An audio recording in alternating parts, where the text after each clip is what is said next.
love it. What's going on, everybody? Welcome, Arvanauts. Welcome, Tolkien fans. Welcome, Middle-earth folks, to another edition of Adventures of Middle-earth, Wilderland Adventures. This is, of course, Episode 3, Kinstrife and Dark Tidings, and it is Day 12 of Wilderland Adventures. I hope everyone is doing well. I am your host, Arvin Elleron, and this is the thing that we do on Tuesdays. I hope everybody's well, and I hope you guys are looking forward to some fun times today with one of the great masters of the English language and the adventure that he created in J.R.R. Tolkien. Before we get there, though, I do want to remind everybody about ways to support the stream. If you have not done so already, please make sure to follow the channel. That would be really great. If you haven't done so already, please consider supporting the channel through one of various means. Number one, please retweet the stream, ! CTT. Please do that, especially because for this one, it's nice to be able to get folks that might not normally come over to Twitch. Let's see if we can get those folks over there. So ! CTT, let's retweet the stream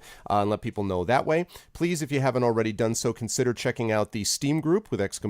Steam group. The YouTube, of course, with past broadcasts of the stream, ! ArvTube. Thank you very much for the follow, Valdrianth. See, immediately I ask for it and it immediately happens. Thank you, Valdrianth. Very kind of you. I appreciate it. Welcome to the Arvanauts. So, ! Discord will get you over to the Discord channel, where there's always fun stuff happening. So definitely stop by and check that place out. If you haven't already done so also, please consider supporting the channel in there's a couple of financial ways you can do that as well. Number one is the Patreon, ! Arvtreon. And I do want to mention that if you support the Patreon, you actually get a couple of inspirations that you can use to inspire players during the month who are playing D&D. And we do a lot of D&D on this channel. In fact, no fewer than 5 separate sessions on this channel, sometimes 6. And so you can inspire the folks in this channel. You can inspire a bunch of other people on my other adventures and so forth.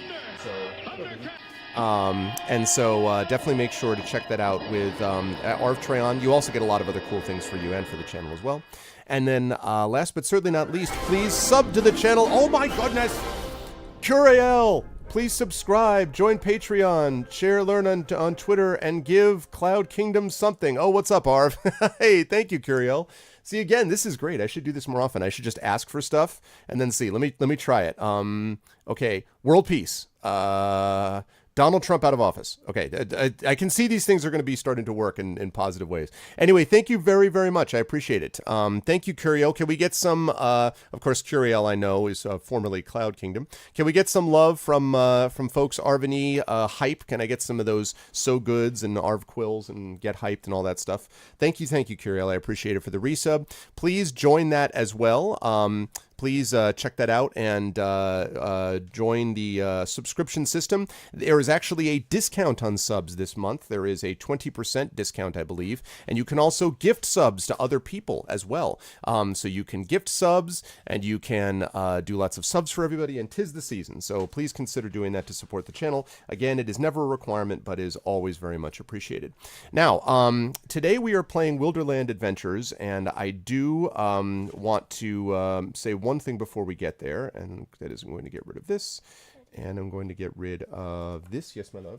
This is, do you want anything? My mom is ordering sushi. Do you want anything? No? Sushi? Yeah. You could tell her to get me a California roll. Yeah, that would be nice. Thanks, honey. Okay, and let me turn on this. That is my daughter. My daughter is home from, first of all, hi, everybody. My daughter is home from school today because little Arv is not feeling well, and she has a big performance tomorrow. It is the winter solstice, which is the big theater performance tomorrow. And so she's very excited about that, but she was not feeling well, and so she has been sleeping a lot and getting rest. She'll probably be hanging out and watching us do a couple of things. So send all of positive vibes little Arv's way.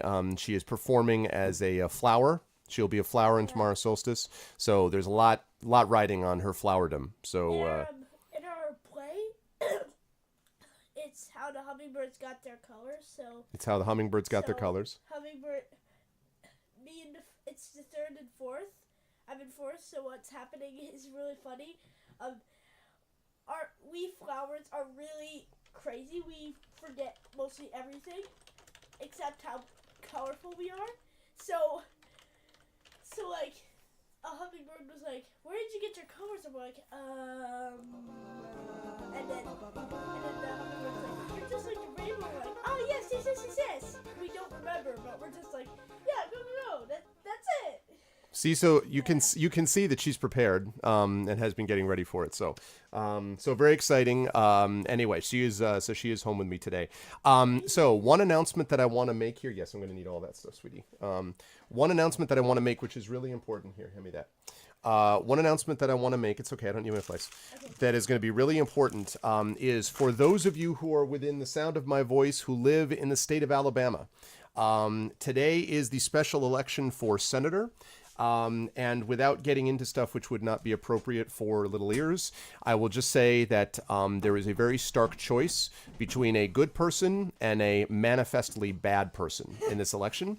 And it's important, therefore, that if you are within the sound of my voice and you're watching this, literally stop watching this and go vote, okay? Because there is nothing more important right now, given the circumstances that we face, than to defeat evil, and we do that at the ballot box here. So get out there and vote immediately, because it is that important, and do the right thing and vote against the manifestly bad person. It's not a political thing. If you've been following this at all, you know exactly what I'm talking about, and there's no choice, there's no question about the choice that's available to you between one person and the other. So definitely make sure to go do that, because it is important and it makes what we do actually matter here as well. All right, with all that said, I am now going to unmute myself now that I have done all this time introducing my daughter, and I will, now the folks are going to know that we're here, I'm going to unmute them. And I am now going to move over to them this way. There they are. And you see the full crew. Look at this lovely crew behind me. I never know what Trent's going to look like. Every time, there's going to be a point where I get back to him and it's just going to be a fire. This is going to be like just a set of flames, just like in the camera is what I'm going to see. But of course, the entire Adventures of Middle-earth crew is here in our adventure sponsored by Cubicle 7. And I will start by going down to the currently not really actually asleep Trendane, who's right below me. Hi, Trend. I was trying so hard not to smile. Really dope. Oh, man. What's up, Trend? How are you, sir? How's life, etc.? I know we were talking about this before we started the stream, but I am very tired. Very, very tired. See, because I had this problem with, Tony and I we both had problems with math. I don't know why I put that in quotes. We had problems with math. Because I think it was like around 2:30 this morning, I said on Discord that I'm going to try and go and get some sleep for 4 hours. Why 4.5 hours? 2:30 a.m. plus 4.5 hours is what time? That would be 7, I believe. Right. But we didn't start this until 9 a.m. Why would I screw myself out of 2 hours worth of sleep? That's a good point. Why would I do this? And then I woke up at 4 because I was convinced that's when we started. And I got up and I was going around the house and starting to do my thing. And I was in the restroom and I was like, wait, we don't start for another 4 hours. You turn on Discord, it's just dark and silent. Like you hear snoring through Discord. You're like, what is it? And so I was having this dream when I went back to sleep for the third time that I was in some, I think this is what I get for binge watching Doctor Who right before going to sleep, but I was in some weird place that there was this entomologist that he was studying it was a species of butterfly and a species of moth. And there was the Henderson butterfly and Henderson's moth. Okay. And they were both studied by the same guy, but the Henderson butterfly is toxic when you touch it. The scales are toxic on the wings. But aside from that, it's fine, and it's vegetarian and all that as well as anyway. So not the Henderson's moth, the larvae are carnivorous and they're really mean. And I'm just like, what is going on? And I was walking through the lab, I guess, and I look up and right outside one of the doors, and there's this panel that is sinking like a giant button into the wall, and it says to the victim, and then everything else is covered in some kind of weird grease or fat. And I'm like, that says the victim's concourse, doesn't it? Where am I going? And then I woke up and I was like, God, what time is it? Your dreams are like a combination of Dishonored and my biology classes in 9th grade. I don't really understand how these things work, but Yeah, I was gonna say it's like a very specific dream. Like These are how all my dreams are. my dreams tend to be much more general and involve leaping tall buildings or No. My girlfriend Sydney, she's the same. She'll wake up and she'll tell me for about 20 minutes every detail of the dream that she's had, and I'm like, I dreamt about a rainbow, that was it. And I woke up. What were the colors? good. I don't know. There were many of them. No, Rainbow. specifically what order? Oh man. Well, Trent, who are you playing today, sir? Oh right, yeah. I guess I should talk about that. That's the thing. I am playing Tawny Bear, the Beorning healer pacifist person. Lovely. Yes, he's okay. Yes, and of course the Bjorning, who's dealing with a little another CSI situation in this campaign with the Beorns. By the way, one quick announcement, which is that I will have a special thing that I'm introducing to fans of Infinity and Beyond, my flagship D&D campaign, on Saturday. That campaign has upped the ante considerably. It's a lot of stuff going on in that campaign right now, so you should check that out, folks, if you want to see even more D&D. I know, why would you want to play or watch more D&D? But third girlfriend. It's a very well, yeah, exactly. I know. Even more. Anyway, good to have Trent here as always. Moving right along, we have, of course, the inimitable Will from Encounter Roleplay. Hello, Will. How is inimitable as well? How is life? Yeah, notice I didn't do it for everybody. I'm just going to alternate today. What's going on, Will? How is life in the universe? You're still back in the UK, I believe. Still back in the UK. Travel down for all the snow this morning because everything just goes to absolute pot whenever it snows at all in England. So, and that's loud noise. Yeah, that is the sound of someone pulling a Caterpillar tractor outside my door. I have no idea why. I don't really live on a street like that, so all of a sudden it's like, and now 18-wheeler. Like, anyway, sorry. So, no worries. Yeah, no, I've been doing good. We're still doing a Kickstarter, almost funded on that. Still doing lots of shows. Yeah, link the Kickstarter up again. How is the so the Kickstarter is like 2/3 last I checked. Yeah, or something, 2/3. Right? That should be a link there. I think last time we spoke, we might have been 1/3, so now we're 2/3. So next time we play, we should be all the way there. All the way up. It'll be like a year from now. Exactly. That's true. Next year, it should definitely be there. No, that's awesome, man. Are you planning? I should ask. Are you planning to kickstart more adventures over time? Like, are you going to continue this model or not? Yeah, the next thing we're doing is a campaign setting. Actually, so we're writing a big book next in the summer of 2018. We're currently writing that at the moment, so it's going to be this big old hardback volume that we're going to write. But yeah, wow, that's the next one. Wow, that's pretty sweet, man. And then the collector's edition will be bound in human skin. Right, and you'll make it available to like one store somewhere. Oh yeah, it'll be like the Willy Wonka golden ticket. Who are you playing today, sir? I'll be playing Robar Staunton, Dunedain Ranger extraordinaire.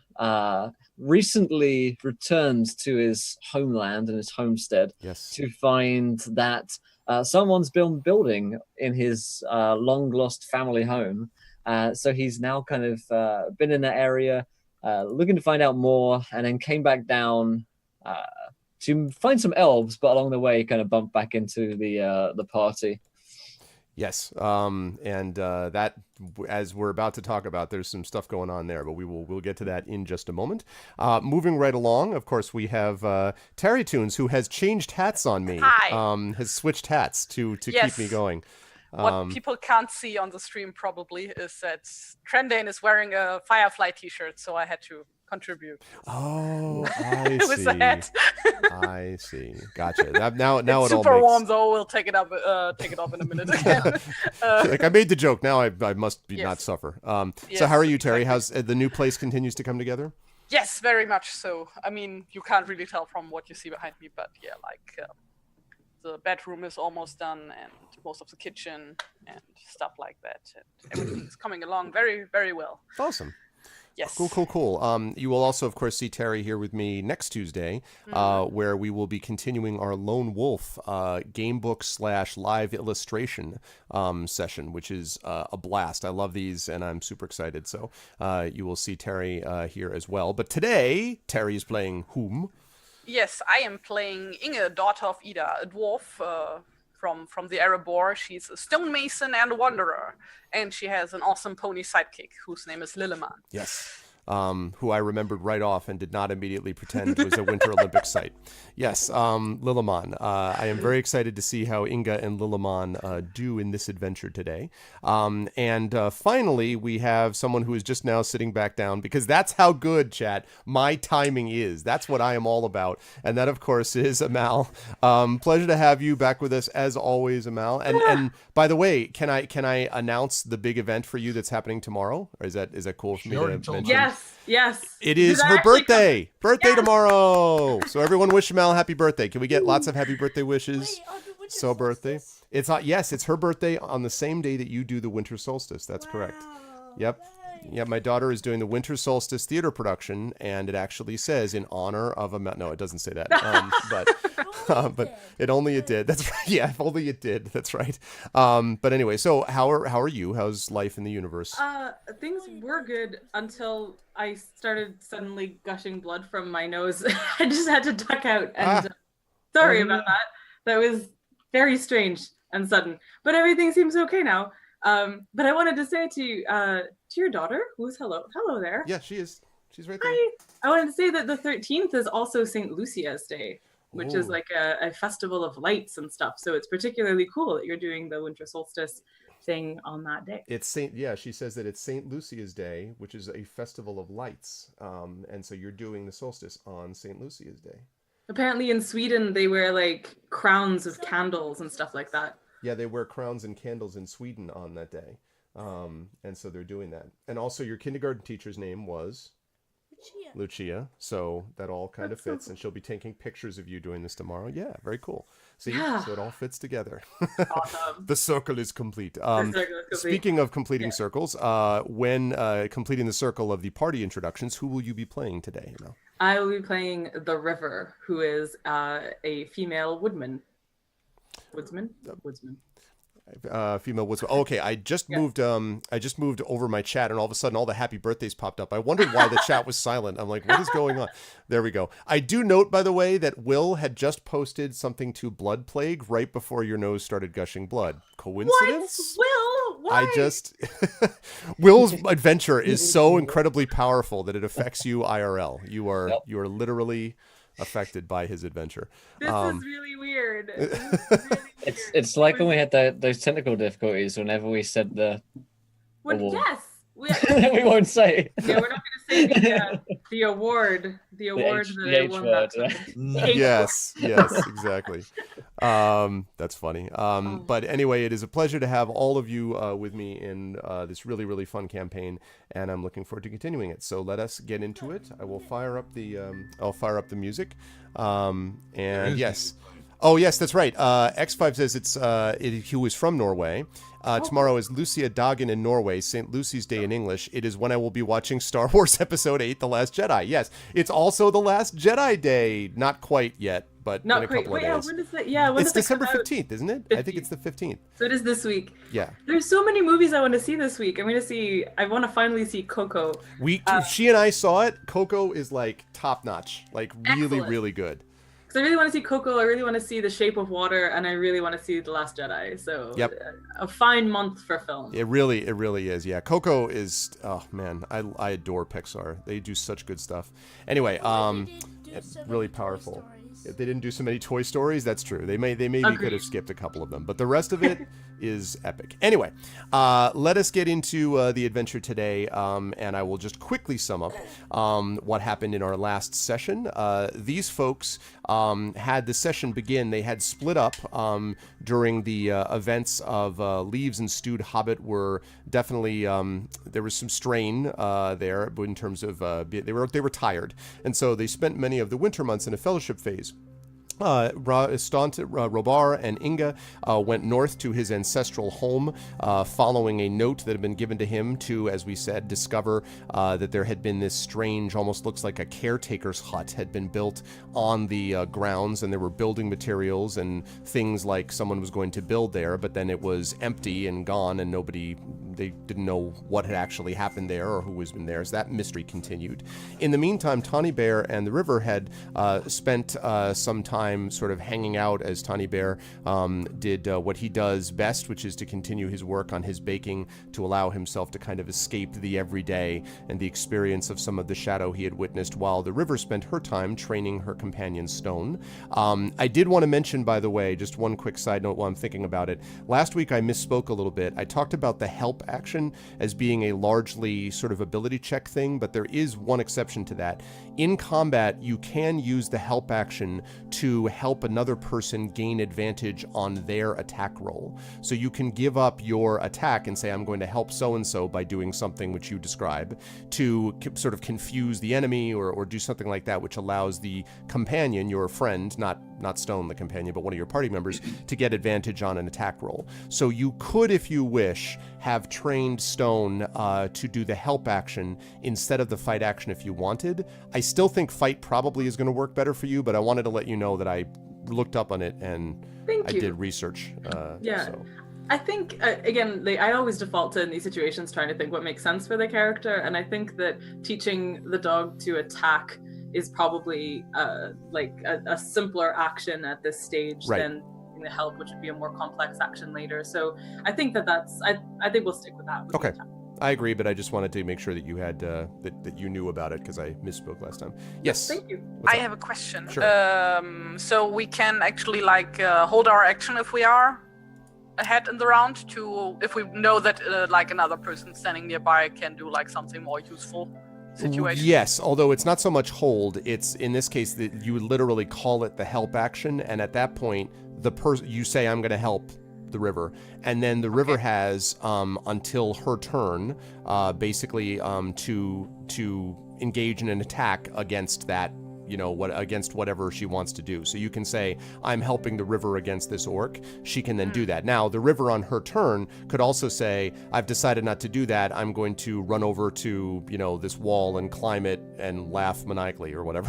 And she could do that if she wishes, in which case your action will not be of use. But if you say, I'm going to help someone on their turn, that's what you can do. So it's not even a held action. It's literally saying, I'm helping them on your turn, and that goes into effect on theirs. Okay. Yeah. So they had gone to do this, but while they were out doing training, etc., both River and Tawny Bear discovered a boat in which were found several dead bodies, the bodies of several Bjornings, in which orc arrows had been found. And later on, separately, Robar and Inga discovered across the banks of the water several dead orcs with a huge spear that had been somehow thrown through two of them, which was a very impressive throw, to say the least. So Tawny Bear and River, especially Tawny Bear, knew that the thing to do in this situation was to bring to Bjorn the two dead bodies. One of them was a guy named Merovich the Mighty, who was basically Bjorn from The Hobbit. Was basically this guy who was sort of like the chief law enforcement official for Bjorn. His job to go from village to village and to bring back people who had done wrong for judgment to Bjorn. And in fact, he had been apparently bringing back a prisoner because the party discovered several pieces of cut and severed rope, which indicated that a prisoner had been in the boat but had escaped after this. And so the party discovered this sort of to their dismay. When they got to Bjorn's house, they actually spoke to Bjorn, who was, as is traditional for him, not large on courtesy, but sort of just the facts, tell me what I want to know, and then, be quiet after that. The overlay is there. It's right there. It's literally right on the map. I just moved it up so you can see it a little bit more, Lily, but it is definitely there. You can see the overlay. These things show up on top of the map because I checked last time to make absolutely sure. But it might not be visible. You'll have to see up top there. They were talking to him about what needed to happen, and when we last left our heroes, it was the evening after a feast, when Bjorn had said to them that he was, going to wish them, they needed to think on what had happened and decide what he was going to do. And so Bjorn sent them to rest within the Great Hall, and what the party heard outside the hall was this snuffling sound, as if of a large beast snuffling at the doors and windows windows of the hall. And that was basically where we left things. So the following morning, you wake to, and it's actually Inga who wakes to this, there is a cold something which is touching your face. And it seems cold and damp. And when you open your eyes, you see that it's actually a dog, which is staring you in the face, and sort of looks at you. And it looks to be one of Bjorn's dogs, which is nosing you. And you see that there is another dog that goes over to nose Robar and Tawny Bear awake. Stone is, the minute the dog appears, Stone is jumping up and down and banging his head repeatedly into River to wake up. So River can be woken up by Stone that way. But the dog is trying to get you to get up and clearly is sort of directing you back to the table. Like you can see it's kind of like gets up, comes back over, bumps Inga in the face again, comes back over, and is sort of trying to get you to go to the table, basically. Yes. River gets up and goes to the table and Yeah. Rest of you doing the same? No Well, one's Inga had a is- while. Completely confused at first, but as soon as she registers what's going on, she gets up, then has like some well, what's the word when you stand up and you get dizzy? Yeah, right. Just sort of, That's what lightheaded, happens. right? Yeah, and then like after a moment she catches herself. It's called pseudo-hypovolemic shock, but I'm sure they have some other word for it. Is that actually true, or did you just have that chamber I was ready? a medic in the army. All right, It yeah. was actually true. I've been shocked every morning. Okay, so all of you get up and go over, and as you're walking over to the table, you actually hear a very odd sound, which is.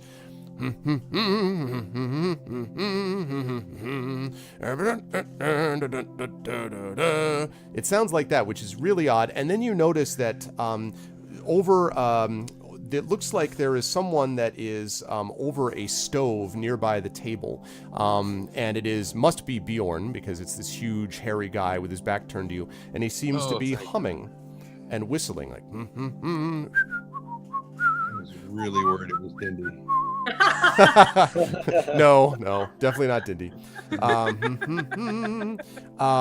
And you see that the table is clear except for a pile of something in the center of the table, the big table, and he has his back to you doing this humming, as I said.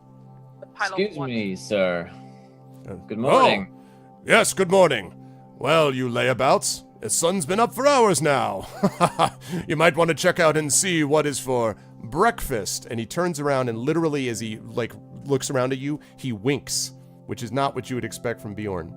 So Inga, you were going over to look at the pile. Yeah. Well, what pile of what? There are a dozen orc helms which are piled on the table. There are helmets. And you can see that they look as if they have been dented. They seem to be bent in as if they've been struck with immense force. This scene is like in every Asterix comic. Just instead of orc helmets, it's legionary. Right, exactly. and you see Obelix. Getafix in the background making the potion. Yeah, in the background. Basically, yes. We should all start eating enormous boars. Like, Yeah, oh my God, the boars. That's right. Dead orcs. Good hunting, sir. Indeed it was. Nothing better on a morning than to wake up and have a little bit of exercise before the sun is up, eh? Oh, you can see the result of the exercise for them. Really shocking condition they're all in. And he sort of gestures at the door. You can see that he seems to be, what looks like there's a sizzling sound. There's something that he's cooking over an open fire on the stove. And you have this delicious smell, Tawny Bear, you noticed it first, of baked bread. Like really good, like top-notch baked bread. And he says, but never mind that. First of all, you need your exercise. And he points out outside the hall. River looks a little but just, follows down to go down the hall and see, because she's curious. When you open the door and look outside, you see that there are a dozen pikes, and on each of the pikes, close your ears for a moment, there is an orc head, which is stuck on top of the pike, standing outside. These all look fresh. Okay, you're good. So yeah. So you can see that they're all sort of lining up out front of the wall, and then at front of his hall. And he says, "There's a dozen more where they came from outside the stockade, but you can trust me that they're there. I won't make you go look for them yourself." And he turns with these plates of cheese and toast. Go ahead, River. Oh, would that there were a dozen of you, sir. Then we wouldn't have these problems anymore. Ah, a dozen of me couldn't get along with the rest of us. And he puts down. He's in a completely different mood than he was last night. Like, this is as cheery and sunny as you've ever heard of. Well, most of you, of course, those of you who don't know Bjorn know him only by reputation. Certainly, Tawny Bear, you know that this is not the way Bjorn normally is. Perhaps unless he's had a nice, good orc killing spree, which seems to be what he's done. And so he puts this enormous plate of toast and then this huge wedge, I'm getting ready for Terry's reaction, of cheese on the table. And I'm not joking. This cheese looks like, I mean, it's legit. It looks fresh. It looks like just creamy. It's just, oh man, you do not, you don't want to mess around with that. It is good stuff. I think Terry's definitely. I think Terry is either stunned or is just... That's really funny. That's frozen. Yeah. Sure, she's frozen. I thought she was really convinced. She's just like, no, please tell me more. Oh my god, that's funny. All right. Oh, there she goes. All right, she'll be back in a minute. I know the windows are messed up. While we're waiting for that. Yes, she was. Yes, she was. Can't hear me. While we're waiting for that, yeah. While we're waiting for that, it's just the first thought when you described what we see outside the thing, my first thought was to have Tawny, yes, you're back, was to have Tawny kind of go over to the things and sort of look up at them and go. just because I miss Stephen first so much. Yeah. That's funny.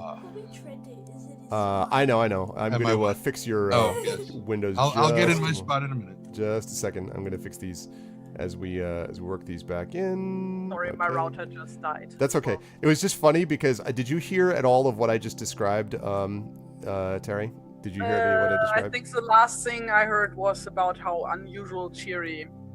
Oh yes. Oh no. So what the party found was, first of all, on the table. I heard that part. Okay. Did you hear what was outside the hall? The orc heads. Yes. And then he was unusually cheery. He's got a plate of bread, but he puts that down in front of you. And the other plate, this is the part that I was laughing at because it looked like you had just frozen, was... Yes, the bread was the last thing I heard. Cheese. He puts down this incredible wedge of cheese, like creamy, totally legit, like super like fresh, perhaps sheep's cheese. You're not 100% sure, but it looks real good. And it's enormous. It could feed like 5 Ingas, presumably.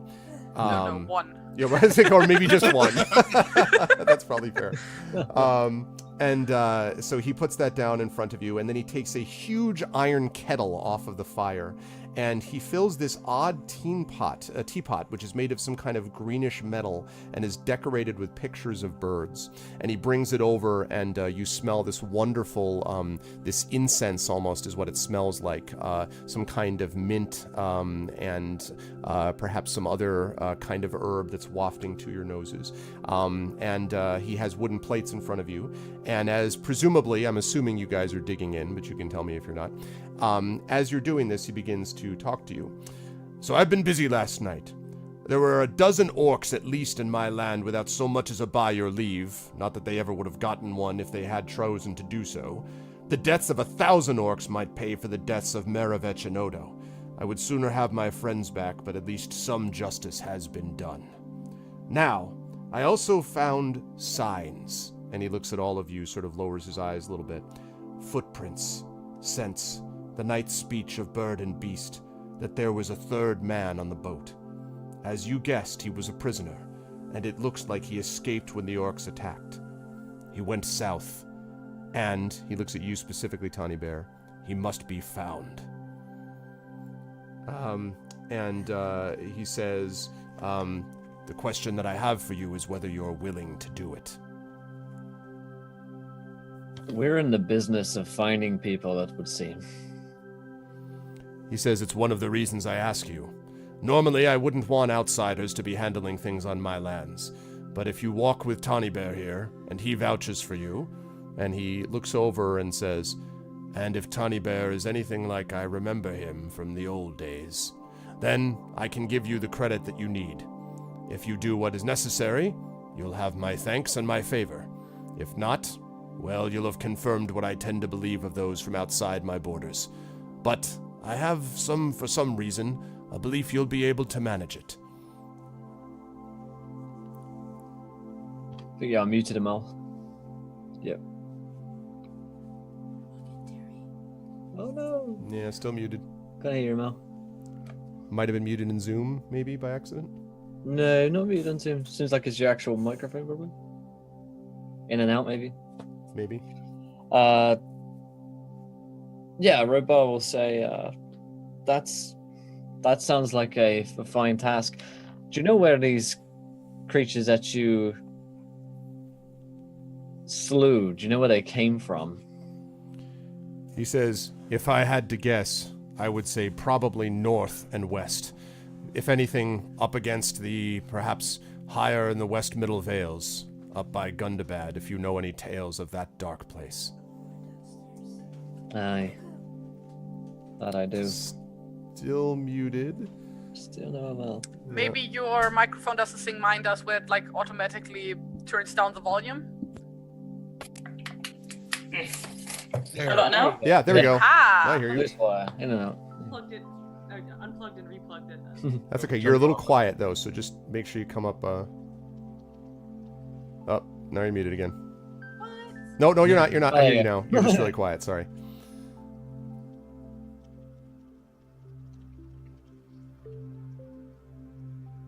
Oh, now you're okay. Now you're muted again. Okay.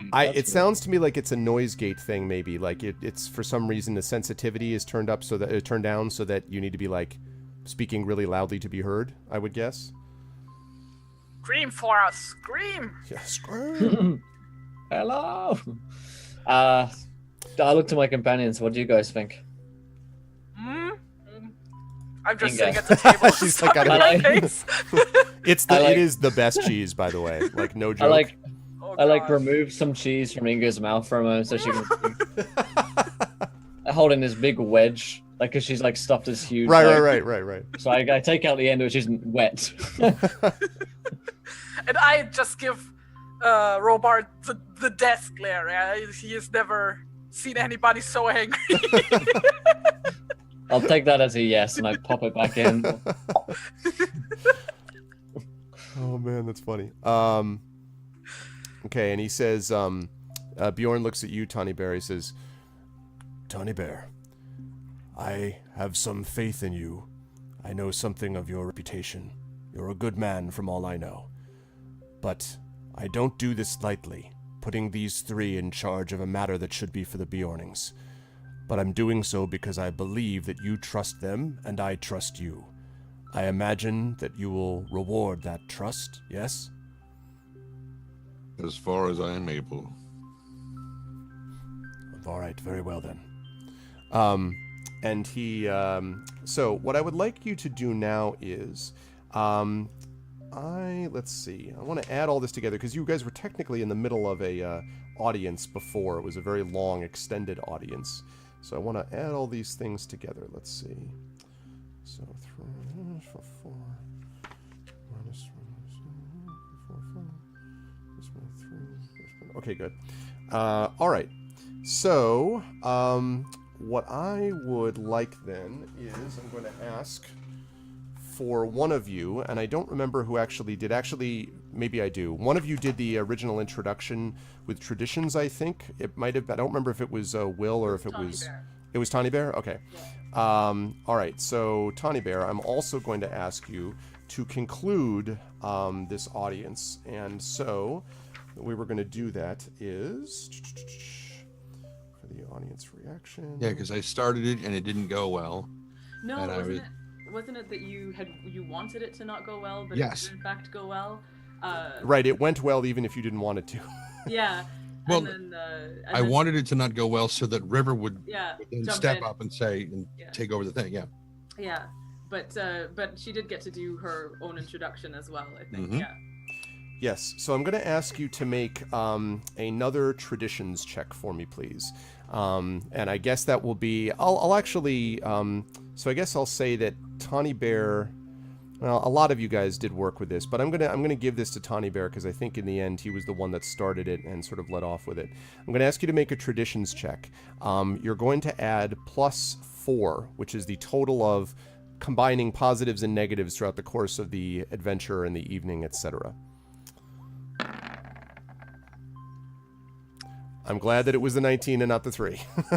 Yeah. Okay, so 19. Was that counting the 4 or wasn't? Was it? No, that doesn't count the 4. Wow, okay. Bjorn is very, very impressed, and he kind of claps you on the shoulder, and he says, I have faith that you'll be able to do what is necessary. And for all of you, he says, it's obvious that fate has put you on a path to my door. So, I'm going to do what I can to make it worth your while, besides just my favor. And he claps twice. And out comes trotting this ram, basically this male sheep, and there is a tray that he is balancing on his horns, and on top of the tray, you see an actual small little bag that jingles here. And doesn't actually sound like a bag of dice, because in no way is this a bag of dice that I'm pretending is something else. Instead, it jingles, and he says, this I'll distribute amongst you, 50 silver. For each companion, if you're able to find this person and bring him back. More than that, I'll bestow my blessing upon you, and I would think of this, as I said, as a personal favor. This last part I wouldn't order you to do, but you had quite a bit to say. I appreciated the story that you told last night, as depressing as it might have been, River.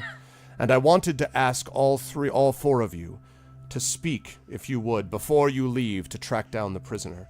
I'd like you to speak at the funeral of Maravech and Odo. It's to be held this evening. I think you would have something positive to say. Of course, normally I wouldn't allow an outlander at this ceremony at all, but I think it's important that we see that justice extends beyond simply our own borders. I'd appreciate if one of you would be willing to speak in favor of the lost. I'm not very good with words. River says, I'll do it. It would be River's very good with words. He says that in evidence. No, he doesn't say that. He says, very well. If you're willing to say so, River, I would appreciate it. It would be good as well if the rest of you, though, were at least there in attendance to be able to take in the loss of 2 very good people. So, I'll be there. Okay. Inga nods through her cheese. Is that fair to say? Okay. Yes. And Tawny Bear too, I assume. Okay. So that day passes relatively uneventfully, other than sort of you preparing yourselves. If there's anything in specific that you'd like to tell me you want to do in preparation, you can do this, by the way. If there's anything you want to check in on, now's the time to tell me, and then I'll let you know. We'll talk about the funeral. But what do you guys want to do in terms of preparation, if anything, beyond what you've already done? River would take this very seriously, not only because it's a matter of performance and solemnity and respect, but also because it's one of her goals in moving through the world is of building better bridges between the woodmen and the surrounding, with the Bjornings and other groups of woodmen and other groups of humans and things like that. Okay. So, she'll take this very seriously, and also if there is an opportunity for her to speak directly with Bjorn about that specifically, she would probably do that, just to say that, yeah. And that's you can actually do that if you wish. And he says that he appreciates your candor, and he says, you must realize, though, that generally my dealings, not so much with the woodmen, you're a good sort for humans, as far as I understand, but my experience has been that people outside tend to have more of their own interests at heart. I appreciate the thought of trying to bring people together in the way that you've suggested. I can't help thinking that there might be a little bit of naive quality to it, though. Even in your seeking for justice, you may end up bringing more of it unintentionally to our doors, you realize. That may be, but It has been my experience that being small and isolated and separate makes everyone more vulnerable than being closer together and knowing each other and speaking together. And that ultimately, like a bundle of sticks, it makes more sense for us to be together than to be snapped apart individually. He nods and says, there is wisdom in your words. There's a reason, of course, that I once had 13 dwarves in this very place, you realize, and it wasn't out of love for that group. Yeah, he says this out of your earshot, Inga. He says, and it wasn't out of love for that group. But I did come to know that there was honor to be found even among dwarves. And perhaps, if we can all work together, we may be in better shape than if we work apart. Oh, thank you, sweetie. You can put that there, thanks. Then he says thank you to his daughter who brought him sushi. Now, let me tell you something. As he begins to consume his sushi. You're a literal bear. Yeah, exactly. Yeah, exactly. And of course I would use these very nice, notice the nice chopsticks I use for this too. No. Oh, goodness. So cultured. Yes, exactly. I prefer just a little bit of soy sauce. Sorry. Toast, cheese, and sushi. Toast, cheese, and sushi. That is the Bjorning's meal. Oh God. Every day. But he thanks you for your words. He also tells you, River, that his experience has also been that although the land in general has been quiet since the Battle of the Five Armies, that he does wonder sometimes because he knows that the goblins were not completely wiped out, and there is still darkness that he hears of coming from the south of Mirkwood and the northwest from Gundabad, and he wonders if the final trial is not yet still to come, and so speaks a little bit in regards to that. The rest of you, Tony Bear, Robar, Inga, are you guys doing anything in particular to prepare, or no? And you don't have to, by the way. I'm just asking because How much time till the funeral? You have basically the whole day because the funeral is going to take place at night. It's early spring, so we're still talking like maybe 6:30, 7-ish when it gets dark, maybe 7. So you've got a good, 12 hours to basically do what you like during the day. Okay, so what I do is first I go take care of my pony, make sure he has food and stuff, and maybe let him run around with the other ponies because I know that Bjorn has a lot of ponies himself. Yes, he does. In fact, Lilliman looks about as happy as you can remember for a while. He's got horses around him. They seem to be, when you come in, they seem to be sort of kind of, it looks like sort of almost like jumping around and kind of like trotting with each other. So they seem to be playing. He seems to be in very good spirits. And also his mane, although you don't notice anyone who could have done this, but his mane looks beautifully brushed and shining, in the early morning sun. So he's been taken care of this past evening. Nice. So I just yes, watch exactly. him for Fabio a while. the horse. I just watch him for a while and then I go see if I can offer my services somewhere at the house. Okay. Around, like somewhere, something that needs repairing or needs building or something. There is, in fact, one end of one of the large stables. One of the posts has a little crack in it, and so Bjorn has been asking. He's been meaning to get to it, but he's been busy doing other things. So he does ask if you'd be willing to do a little bit of repair. It's actually a part where the wood meets the stone, so in a way, it kind of fits perfectly with what. It's your wheelhouse, as it were. Yes. There are so many like building montages with Ingo where she just like fixes people's house.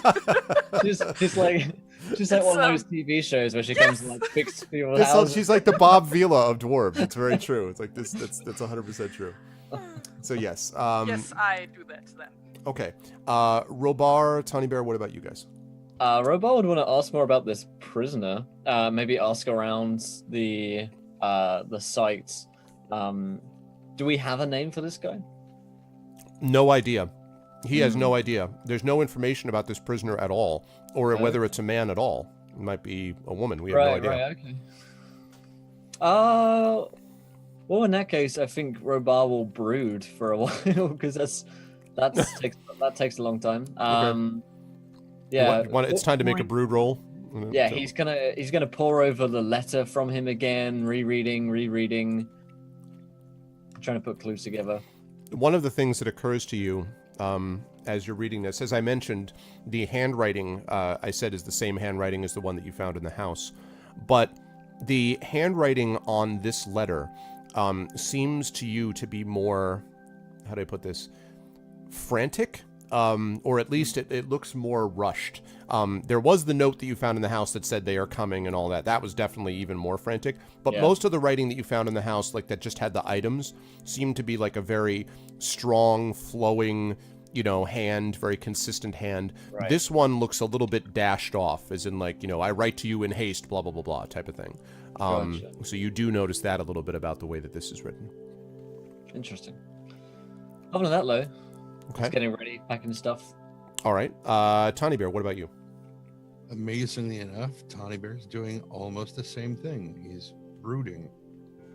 He seems very preoccupied with his thoughts. Okay.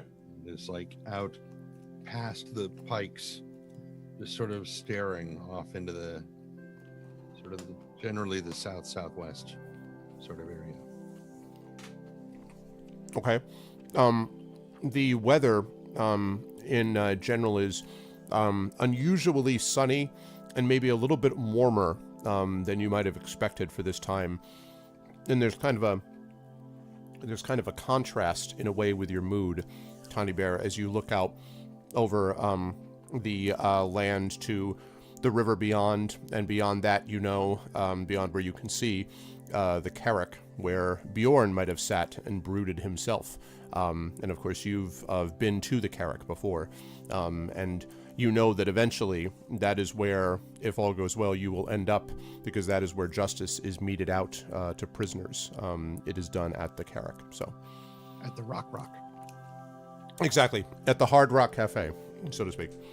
Okay, so as I apologize and choke down my sushi.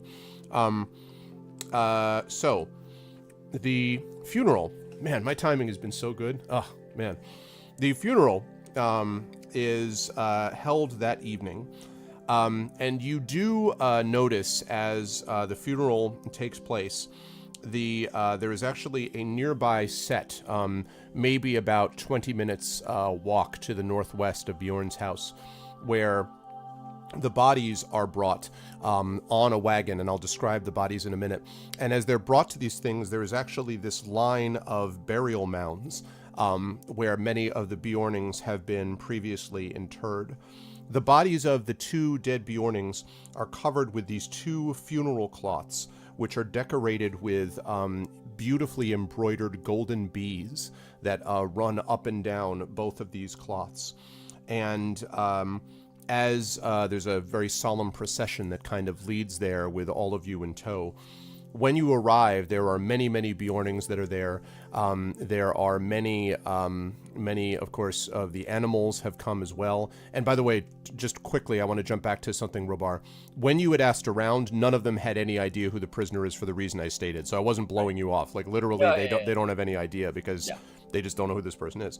So, when you arrive there, you notice that there are, not in addition to the Bjornings, there is one woman who stands there. It is a female Bjorning who stands with a shield, a round shield at her feet. And you notice that she is standing quietly with red-rimmed eyes. She's not crying, but it looks as if she's done a fair bit of it. And Bjorn, just before going up to the front to speak to everyone, whispers to the four of you and says, "That is Avila. She was betrothed to Odo. It is said that the two of them had a great love for each other. She has neither eaten nor drank since she heard this news, from what I am told. She was brave indeed." And he sort of then shakes his head and walks up to the front of the line of processional, and the processional comes to a halt as he stands in front of one of the open mounds. And he says, "All of you here know what we face, the dangers we face in this place. The danger, of course, that is greatest of all is that is done from ourselves to ourselves.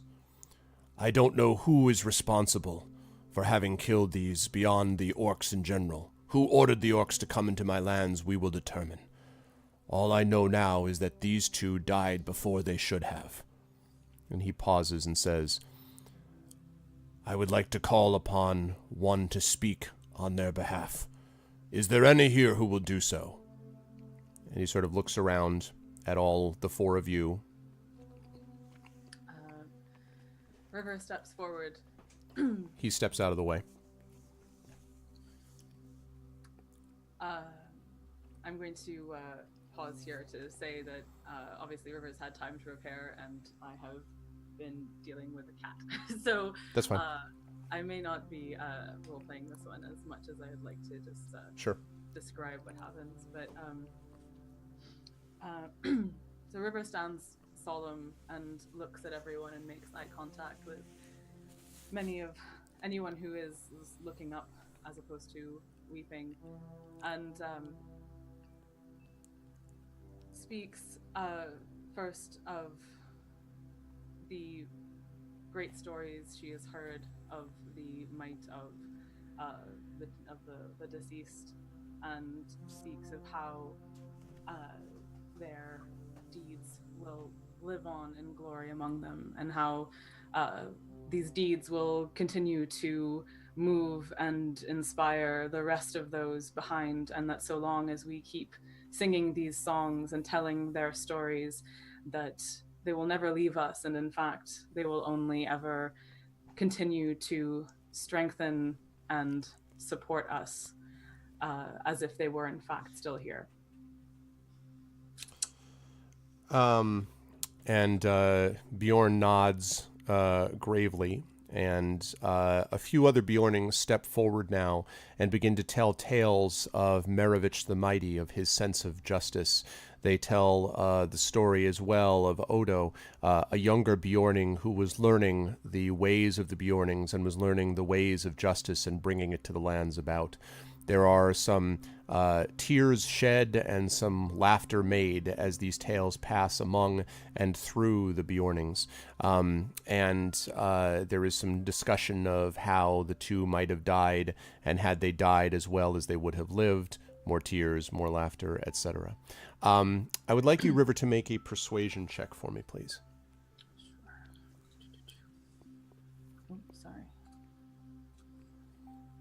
Did you hear a Star Trek reference there, X5? Of all the people I have known, he was the most human. Bjorning. 20. I Wow. don't even watch Star Trek and I get that. Yeah, exactly. It's the best. Wow, that is no joke. The crowd is impressed. You can tell that the Bjornings sort of murmur to each other. A few of them pat you on the shoulder as they go by, River. A couple of them also pet Stone in the process, who has been sitting quietly, of course, like the good dog he is. As the Bjornings begin to depart the first night of the funeral itself will last for a couple of days, but Bjorn only asked you to come to the first day. Bjorn pulls all four of you aside and says, "You spoke well. I thank you for your words, and the Bjornings, I think, will remember you when you come back this way. Now, I would ask that you set off yourself on your journey. I can tell you, and I didn't want to do it in front of the others, that I scented this prisoner, whoever it was, heading south along an ancient path near the great river.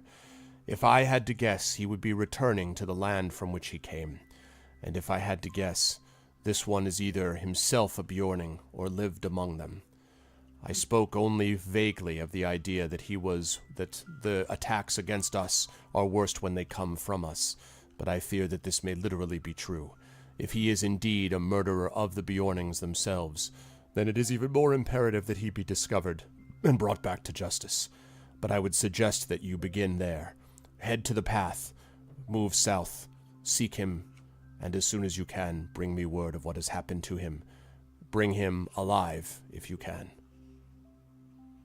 What's the spelling on this guy's name?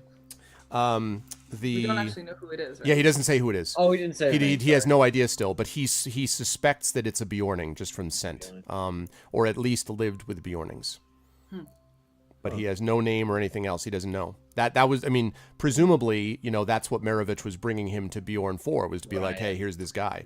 So, yeah. Is there a way that Bjorn could communicate what his scent is to Stone, so that we could actually use Stone to pursue him in the wild? Maybe, although Bjorn's scent ability to scent things is probably going to be even greater than Stone's, believe it or not. But also because he's kind of marrying it with his understanding of his vision and his ability to see other things. But he can certainly direct you to where he picked up, where he picked up the scent. And then Stone could sort of use that. But the path kind of winds, though, in and out of the river, and that's going to make scent impossible, like, as we all know if we ever saw The Fugitive. It's so it's going to be difficult. But yes, he can certainly bring you to where the scent was picked up to begin with. Okay. And I guess there are, like, the ropes as well and the boat and stuff. Yes, that potentially yes. Okay. No question about it. So presumably, if you folks are ready to do that, then you can start in what we call here. I love that its description in here is the chase, part 3, the chase. Okay, so for this, I want to bring you folks over to where you're given to pick up the scent. So if you take a look at your maps, pretty much directly west here is where he brings you. And of course, you folks have been down this way before you met Amal. You have been, before you met the river, I should say. You went this way, south along the river, where you found yourself at the ford. Now, at the old ford, you ended up going west in this direction. Whether you choose to do that this time or whether you go even further south, more towards the river's neck of the woods, Woodland Hall, and so forth is another question. But at least the path leads down there, and he went a good, hour or two down this direction before turning around and coming back. So he knows that the path goes at least that far south. And Stone immediately picks up that scent. It's not difficult to follow, at least as far as Bjorn was. So, okay. I have a question. Sure, go ahead. So last time, Robar and Inge left a note at the place they were staying. Yes, the shed, to meet the guy at some point in the near future at the Easterly Inn. How far is that point away? So, the journey south here, and I'm going to answer your question about going north in a minute, but just to sort of kind of so we have a sense of it. Getting down this way is probably about maybe 60 miles or so. If you're going to go by foot as opposed to by river, it would take 2.5 days, roughly, maybe a little bit more to get down here. So if you then imagine, why would we go by river if river is by us? I like it. Well done. I see what you did there. I see what you did there. I'm here all week. Nice work. Yeah, exactly. So anyway, that's about 2.5 days down this way. The reason I bring that up is you can see that the Easterly Inn is a little farther than that to the north. If you were to go up to the north, you would either be going by river against the current, which is going to be slower, or you'd have to walk it. And that means probably 3.5 days at least north, you would guess. So getting up to this would be about 3.5 days, about 2.5 days to go south. We could bring it up, I guess. So presumably I would have told them, the long and short of what we'd been up to up there, basically. So I say, we left a note in case anyone potentially from my family or whoever this guy, girl, woman, who knows, could have been to meet us at the Easterly Inn. I know. But would kind of want to see if they are there. Because this might be the only chance I get to meet them. Well, we did leave enough time because we wanted to go check out the elves at first, That's but right. then we were interrupted, so this should be Right. So we weeks said ahead. like at the end of the month or something like that, didn't we? For the Correct. end of the month, you don't... Which is still a few weeks away. I mean, if Still you very track away. this person down, you probably would still be able to get back up to them if your party's aware of it. But you definitely have to do this, get back up, and then hustle. I mean, the thing is, you'd have to go back to Bjorn's house anyway, so you'd be heading north again at that point. Okay. So I think Right. River is like feeling the urgency of needing to not lose this person's trail either. Given that they've been entrusted with a task from someone who is well positioned to, make good connections with Roscoe and stuff, I think she'd want to prioritize this. Yeah. Well, also, who wants to be on Bjorn's bedside? Exactly. Like, right? More to the point. Yeah. Just letting I you just guys wanted to get an know. idea how much time we had. I'm really just a teddy bear, right? That No, guy's really that's friendly. true. Yeah, once we've done this, I'll probably need to head back up to the east of the inn. Absolutely. And I'll accompany you there. No need for that. So let's get on our way then. Yes. Okay. All right, folks. So we're going to talk about a journey here. Wait. Oh, Before yep. we leave. Yes. Provisions. Cheese. Is what I He heard. is to he is pack willing to food. provide you earthenware tubs of honey. He's willing to provide you dried fruits, and is also willing to provide you several large wedges of cheese. Now, initially, he brings out what looks like 4 wedges of cheese that collectively probably weigh as much as Inga. So, all of you sort of are looking at it, and I imagine Inga's like, "This is great," and like, This is a day's supply. yeah, and like, this is literally like taking another Inga like with you, except in cheese form, basically. Well, I do have a horse exactly for situation. Lilimon looks down at the cheese and looks up at you and is like, like this sort of like, Yeah. I start loading the food on. You know, Hey, your load her window up. snowman. River and- says, "Are you sure? Are you sure that's enough cheese?" Well, no, but We'll make 2. we can only carry so much. I would bring more. I you can't hear the carry a saddlebag creak as like one of their like underneath it. Maybe you could carry one of them in your belly now, and then. That is not a bad idea. Yeah, you can't carry it for her, but you can carry it. That was the scene where It was originally a wheel of cheese, and then they changed it to Frodo instead. Yeah. Right. thank you. Yeah. Yeah. But That's I where can't Sam carry ate you. Frodo. That's where Samwise ate Frodo, right? Mhm. I remember that. Yep. Yep. Director's cut. Yeah. Director's cut.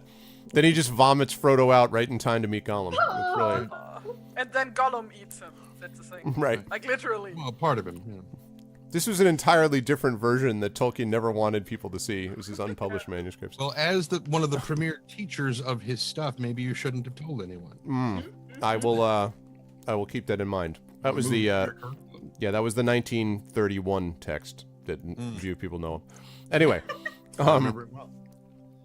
okay, so you managed to load on this thing, load on the wedges of cheese.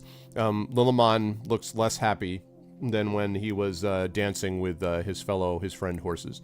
You load this stuff on, and we have got a journey to engage in, folks. So we're going to start here with the embarkation. So again, we need to assign roles to people.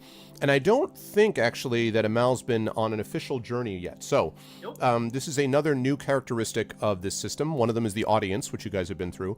The other one is the journey. So the way this works is there are 4 roles that need to be divided among the company.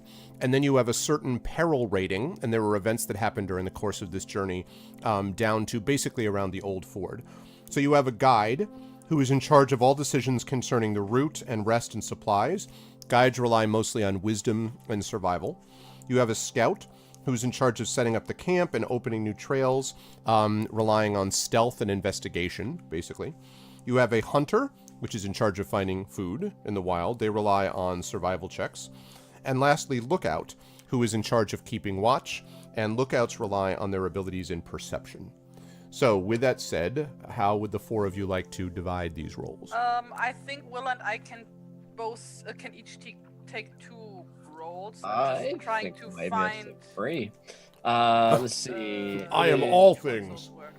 Yeah, as a company guide and journey, you consider to assume all vacant traveling roles. You consider to fill in as the company's hunter, scout, and lookout at the same time, if no other companion is already covering that role. Yes. Yeah, so that's one thing I do want to point out, by the way, is that that assumes if no one else is able to fulfill it. Keep in mind that it sometimes may be of benefit to have different people fulfilling different roles because they can look in more directions than you can by yourself. I'm just letting you know that. Because we have 4 people. But Right. Yeah, I'm just letting you know. You can do that, but I'm just reminding you. You're muted. Well, I can be a guide. Because I was gonna say that, like, if we're heading south, towards River's stomping grounds, then she probably knows the area relatively well. Yeah, I don't have knowledge of that area, so that would make sense. Like what? And speaking strictly in like sheet stuff, do we want to just look at stats on things and stuff to say what's better, or? Yeah, I mean, I'm not trained in that thingy, so I don't get the area specific stuff. But I've got a 5 in survival, so. Okay. You know. Yeah, I've got a 4 in survival, but proficiency. And what were the other ones? Stealth. I've got a 2 in. Yeah. Perception was another one. Yeah, wisdom and survival is the guide. Stealth and investigation is the scout. Survival is the hunter. Perception is the lookout. I could be the hunter then, I guess. I could do stealth thing. What was that? When we went out with Scout. Belgo and Baldor, I was the hunter because I've got proficiency in survival. So I have Yes, that's true. Oh yeah, you're better at me. I have 4 stealth, so. I have no stealth basically. So I could be the lookout because I've got Okay, then very I'll good be this. perception. No, wait, it's scout is what I am then, right? I forgot. Yeah, What there's was a the roles hunter, again? scout, lookout. The scout is in charge of setting up camp and opening new trails. The lookout is in charge of keeping watch, though. Ah, there it is. Okay. And keeping watch is perception. Perception, right. Yeah. Okay, got 3 perception. I think basically at roughly all of these, like, River is roughly equally okay at all of them. So whatever makes more sense. I'll take lookout. I take scout. Okay, Tawny Bear's hunter. That would mean that that would make River the guide, which actually fits based on where you're going to. Okay. Yeah. All right. Well, then what the guide is going to do is the guide is going to make what we call an embarkation roll. So I can tell you that you're going to be going along largely easy terrain. So this is not a particularly perilous journey, but the wild is the wild. So that remains the case. But I'm going to just make a quick little roll myself. Okay. So what I will need the guide to do is to the embarkation roll is basically modified this way. So your survival proficiency bonus. So what's your survival number? 4. Okay. Plus half your wisdom bonus. It's 2, so half is 1. So 5 minus the peril rating, which is pretty low, 1. So you're going to add 4. So you're going to roll a 1d12, and then you're going. I'm sorry. Yes, 1d12. Yep. And then you're going to add 4 to that. D12 plus 4. Okay. Though agents of the shadow, this means hidden from the shadow. It's a really good embarkation. Though agents of the shadow roam far and wild and dangers may be found anywhere in Middle-earth, you have wisely chosen a path that will conceal the company from the tensions of all the most determined and alert of foes. In addition, you're more aware of your surroundings and will likely spy out both trouble and opportunities along the path. And so all results on the journey event table, which you don't need to know what that is, I'll be dealing with that, are made with an additional 1. And the first roll during each encounter may be made with advantage. So whenever Right. you encounter anything, whether it's an ability check, whether it's an attack or anything else, you'll be making that roll with advantage automatically. So it's a good start. 12 is the highest you could have gotten, so 10 is very good. So solid beginning. Okay, so you guys begin to set off on your way. Thank you for the follow. I hear that noise. Thank you, Stump-O-Matic. Welcome to the Arvanauts. Okay, so let me make our roll here as we go. Yes, yes, yes. That's with that. Lovely. Just about it. Okay, good. So I roll that. So, all right.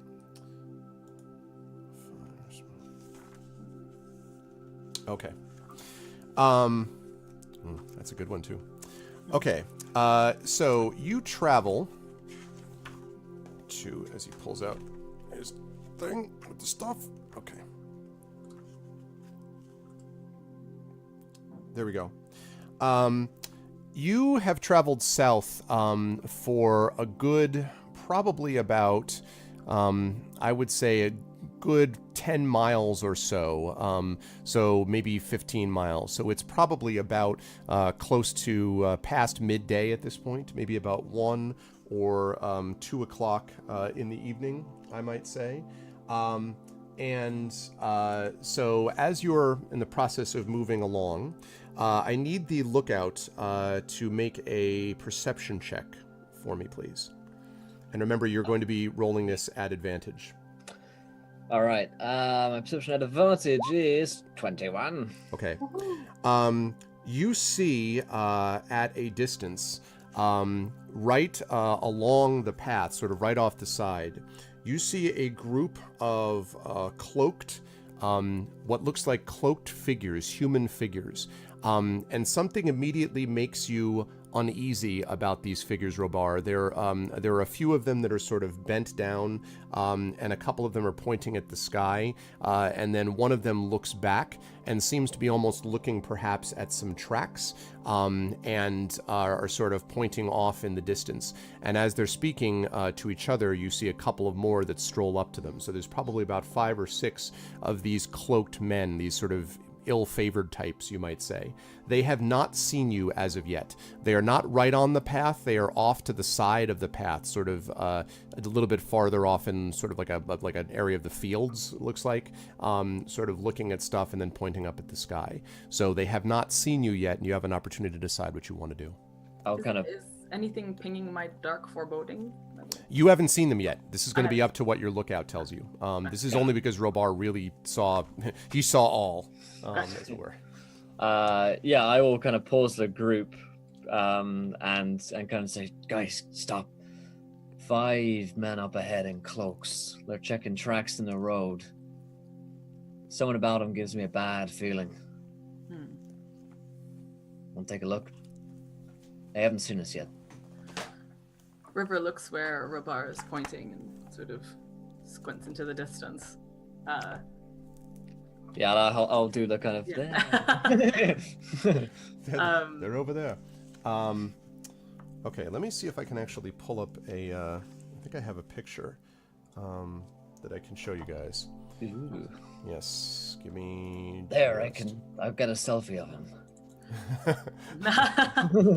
Right. Just posted it on their Twitter. Yeah. No, better yet, on the Instagram. All right, let's see. Orkstagram. Hoxter. Precisely. There we go. Yes, indeed. Okay. Save image. And that's pretty funny. I can't tell you what this is actually called until later. It'll give things away, but it's appropriate. I'll just say that. Okay. I'm going to pop this up on Roll20 in just a minute.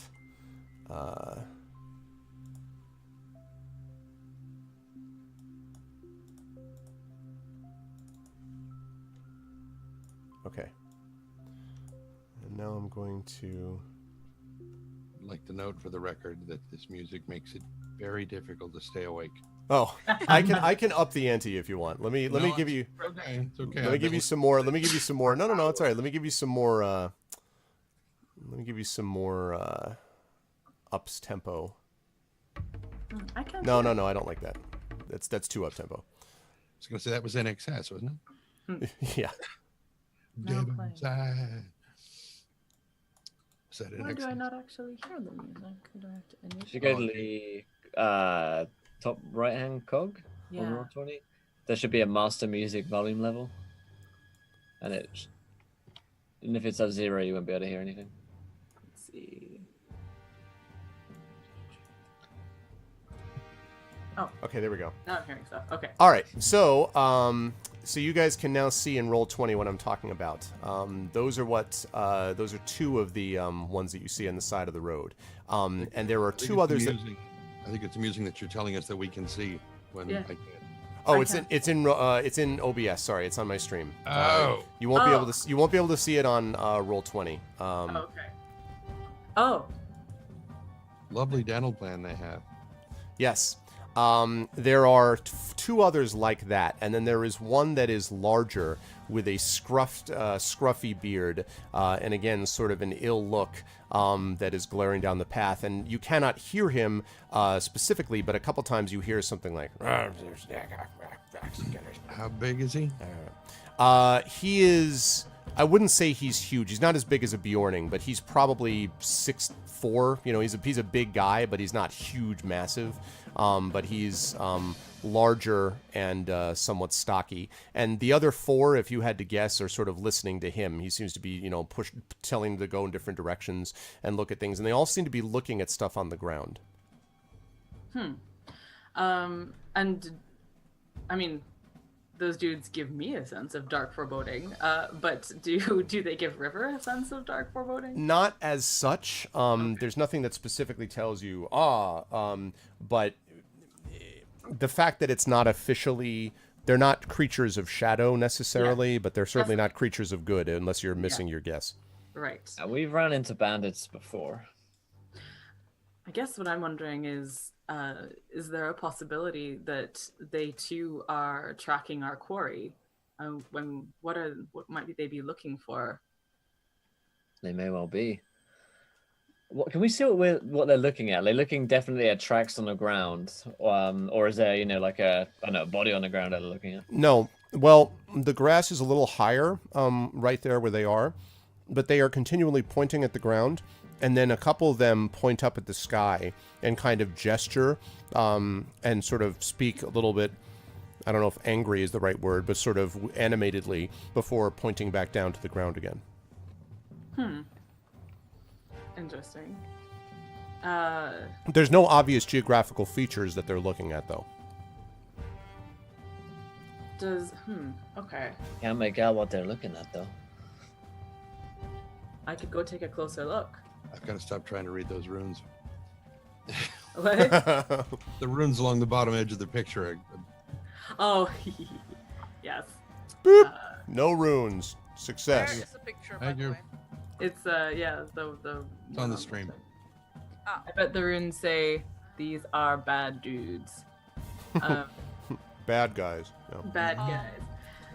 if you Yeah. want, I can sneak around and wait on the other side, just in case they turn hostile. That ought to be hostile. Yeah. So my question is also, do we want to engage these people, or do we want to keep going? I mean, there's always a chance, I suppose, that if we keep going, they might surprise us later. But perhaps they know something of our quarry, and perhaps will. we can get information from them. None of the bandits look familiar, do they, Owen? Make a perception check for me, Robar. Because I have the name of Jonah the Bandit down that I've been waiting Ah, to use since episode 1. 16. Yep. One of those for sure looks like a bandit that you think might have been accompanying Baldur and Belgo way, way back. You may remember that they said that they would, they swore vengeance on you at some point. One of them definitely looks like one of those guys. But again, they're not obviously trying to hide. They obviously haven't seen you because they're definitely not trying to hide. I mean, so. Right. So Hey, Tim. I'll kind of whisper back and say, no. These guys are bad news. I recognize one of them. Tawny and Ingra and I, we held them at bow points whilst they were trying to hang a man, I think. I think they were trying to hang Baldor at the time. Yeah. While his son was watching. Whilst his son was watching, yeah, they're real bad news. They were following a guy named Jonar before, but I don't see him here. But that guy there, he was definitely with him before. River's whole demeanor changes, and she's like, all right, we need to take them down in that case. I think we should ambush them. Yeah, they've sworn vengeance on us. Okay, I will sneak around. Okay, so describe, now when you're sneaking around, are you trying to get sort of behind them to run at them from, to charge from the rear, sort of, the pincer action, basically? Well, yeah. Like, kind of, Should like we if they both try go? to run away, I will. Like, I don't give away my position only until after, Yeah. Okay. the other guys. So Okay. should we try to flank them though, Inga? Should we try to approach them from two different sides and surprise them? Yeah, that would also work. Okay. Yeah. So tell me how then you're going to position yourselves. Inga's going to head. Are you all going to sort of hit them from four sides? Like basically you're all going to, whistle at the same time and then all charge in, like a type of thing, or I guess five sides if you put stones separately. Or Yeah. are you going to have three of you coming from one direction and Inga coming from the other? I think like if we count stone, then 2 and 3. Okay. I think River's gonna say that. Tawny Bear, what do you think as well? This is going to involve all of us. He still seems very troubled by something, and he's just kind of. Tony, Troubled what's wrong? Are you all right, Tawny Bear? My hopes had been to leave this sort of thing behind. Oh. Right. It keeps following us. It Well- doesn't make it a welcome visitor. No. All right, River looks down and looks a little conflicted, and then says, "Well, perhaps you should stay here then. Perhaps you should. Yes, we can engage them, but I don't want you to do things that trouble or shadow your heart."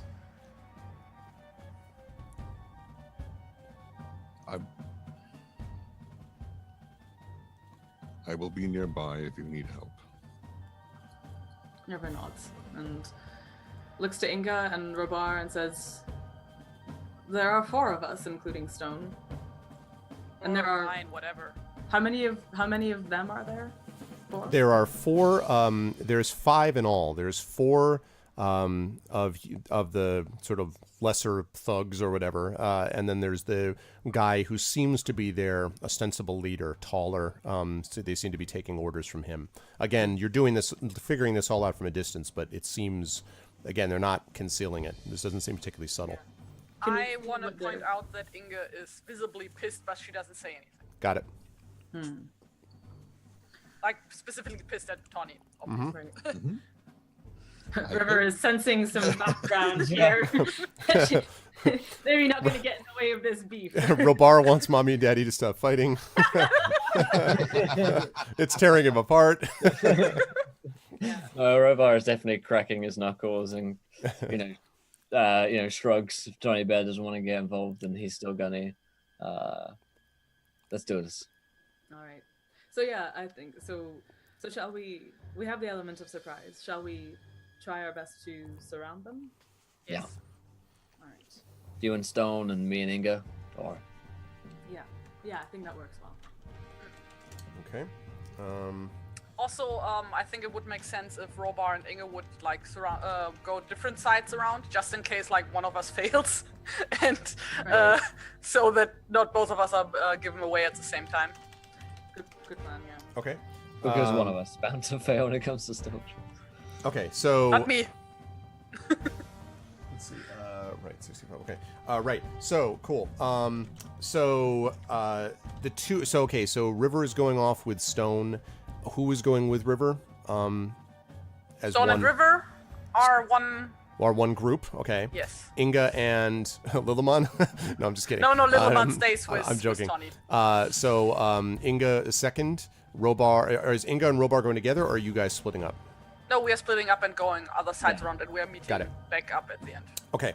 I would like all of you, please, to make stealth checks, please. And then we're going to see how this all works. And also, I keep an eye out whether or not like they have somebody sitting in the bushes, maybe. Then make a perception check for me, too. Start out with the perception check, Inga, then make the stealth check for me. Where is it? Stealth, even for those of us who aren't going up. No. You're a far enough distance away. You don't need to do that yet, Tanimir, no. Okay, Where's Robar, perception? 12. Am I All blind? right. There it is. River 14? with the 8. Okay, Ingo with a 14. I'm You do not see anyone else, Inga. It looks like there's just the 5 of them that are sort of chatting with each other / talking to each other. Now I need Inga to make a stealth for me. Oh, 12. Okay, so now the good news is... Actually, let me make the opposed check first before I tell you what the good news is. Yeah. The good news is that you were enough of a distance from them that even though this hasn't been your finest, most quiet work of all time, but you were a good distance away, and so they do not notice as you sort of position yourselves, getting ready to sort of charge in. And then the signal happens. Who, by the way, I should have asked before what the signal actually involves. Who's doing what? I'll make a sound like a bird, some kind of strange exotic. Oh, twice like a barno. Once like a screech owl. And Exactly. We'll do what we can. Yeah. Okay. Only on this channel, only in this campaign, are you going to get constant Hobbit references, like going out of style, because these are all God's people. Never go out of style. No, that's true. They don't ever go out of style. It's true that. Okay. So, all right. So you hear the whistling of a bird, and you can see the 4 of them kind of perk their heads up too, and then the 4 of you charge in. Now, are you attacking melee-wise, or are any of you shooting from a distance? And are you combining damage on one guy and who, basically? I have many questions. Yes, lots of questions. First of all, I will fire off a shot with my great bow directly at the guy that I recognize. Okay. And then I will run towards him as I, tussle a bow onto the back and draw a sword. Got it. To go after that guy. Okay. I shoot at the beefiest guy that's around. Okay, so that's going to be the leader-ish person. Oh yeah, you turn and fire at Tawny Bear. No, damn it! I told you I was angry. Suck it. Yeah. Yeah, exactly. River, what about you? Where are you and Stone going to address your attentions? We're each going. That's a good question. So there are the 2 people that Robar and Inga have shot at. Are they kind of on the same side or on opposite sides? More or less. There's 4 of them that are kind of in the middle, that are sort of standing and or sitting. The one that Robar fired at is currently standing. And then the leader, who's taller than the rest, is clearly standing. He is back slightly from the group. So Inga fired at that guy, the one who's slightly back from the group. Robar fired at the other one who is standing and is currently looking off. Basically, the guy you see in the picture looking over his shoulder, that dude. And then the other 3 are on the ground, sitting on the ground, or something, looking at the ground, doing something on the ground. Okay. I think she's going to. I think she's going to want to focus on capturing the leader, especially if he looks like the biggest threat. Okay. Yeah, I think she's gonna want to. Does that make the most sense? I mean, what we're going for here is to, immobilize them and get information, right? We're not looking to actually just, pacificate. Robar is die! I was just going to say, this probably should have been decided before. Yeah. Probably just as you're thinking that, Robar... Yeah, literally, you're like, I wonder what we're meaning to do. And, the arrows of death rain down from a distance. Yeah. I mean, we did say that they might be chasing our quarry as well. So I think that the implication is that we want to get information from. You'd have to ask your party what the implication was. Damn. Right. Oh, drat our hot-headedness. Yeah. Okay. Okay. In that case, you might be able to do half and half. It occurs to you. I mean, you could. Yeah. A couple of them could be killed, and a couple kept for safekeeping, so to speak. Yeah. Yeah. I think attacking the one who's more of a threat, and then Stone going to like attack and/or intimidate the others is probably the best route. Okay. The one who looks like more of a threat is probably the largest of them that Inga fired at. So, okay. So, Robar, I would like you to make a attack roll, please. You guys are doing this round at complete surprise. Haha. It's a 13 on Surprise, the... bitch. That is... Exactly what I shout. Was that Tolkien? Yes. Oh yes, that was chapter 3, page 4. Must have been the German translation, Terry. Yeah. No, actually, to be fair, I think that word does occur in the works of Tolkien, except it does literally refer to dogs. So yeah. Yeah. Possibly in Roverandom, I would guess. So let's see, 13. I would like you to make this roll actually at +2 because they're not they're paying no attention whatsoever. So 15 basically. So 15, Okay, yeah. that is a hit. It's for 9 damage. Wow. Okay. You hit that guy in his basically in his back. He stumbles forward, kind of reaching for his back, and falls onto one knee. He doesn't fall over dead, but he definitely got pretty badly hurt there. They're looking around like people are starting to draw swords. Simultaneous to this, of course, Inga's arrow comes zooming in. So I'm going to have you attack again. You're attacking the big guy here. Again, +2. Wow. Wow. What's up, Leshrak? So you just so max damage. So what are we looking at here? Max damage, that would be 1d6 + 2, so 8 damage. Okay. Yeah, so right in the shoulder, like sort of staggers forward, and kind of like is reaching back again for the arrow that is in his shoulder. Simultaneous to this, of course, River and Stone come charging in, Stone loping dramatically in slow motion as he goes towards the big guy. Okay, so you were on top of them as he's still sort of reaching back for the arrow. I think she wants to... Oh, sorry, Stone is going to intimidate somebody else. I'm sorry. So I'll deal with Stone in a second because you said he was going to intimidate someone else. So just River. So let me have you make an attack roll on the big guy, River, who just got hit by the arrow. I think ideally, the big guy, he's got an arrow in his back? He has got an arrow in his shoulder. Yes, in his left shoulder. Okay, and he's reaching back for his own bow? Well, he's reaching back for the arrow. More like arrow, yeah. He's like, oh, my favorite spleen, and you're like, that's not where it is. It's right here. Yeah. What kind of weaponry has he got?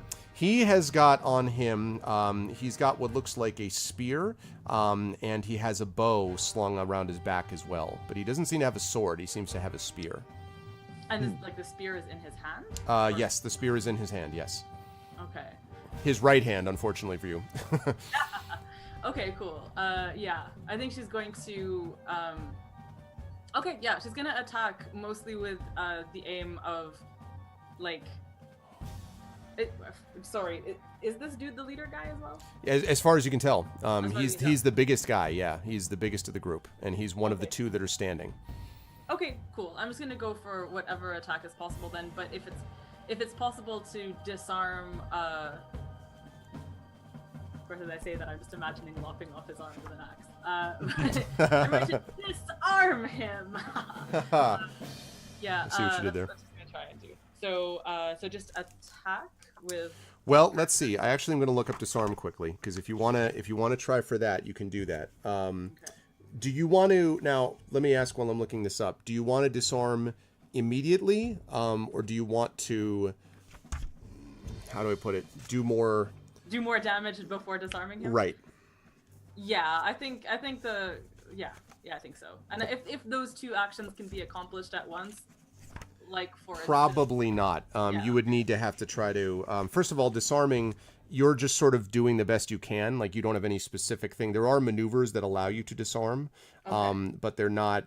There's specific things that come up as part of particular fighting maneuvers and stuff like that, which is not necessarily your specific training. So it's a more general kind of, I'm trying to hit for the spear. So yeah. Yeah, what she's going to try and do then with, like, so both axes in hand, she's going to try and attack his, like, spear arm, and then whatever else she can hit with. Okay. Yeah. Okay, sounds good. So go ahead and make your 2 attacks then with the axes, please. 1 attack for each axe. That first one is a hit. The second one is not. The first one is a hit, though, upon his person. So doing the damage. Ooh. No, that's another attack. Oh, sorry. I thought I hit the damage. 21 damage with an that. That is wow. I'm sorry. That's okay. Click the word hand axe. There should be hand axe itself. I think you can click for damage. See, I thought that's what I clicked in the first place. No, in the next to the map, not on your character sheet.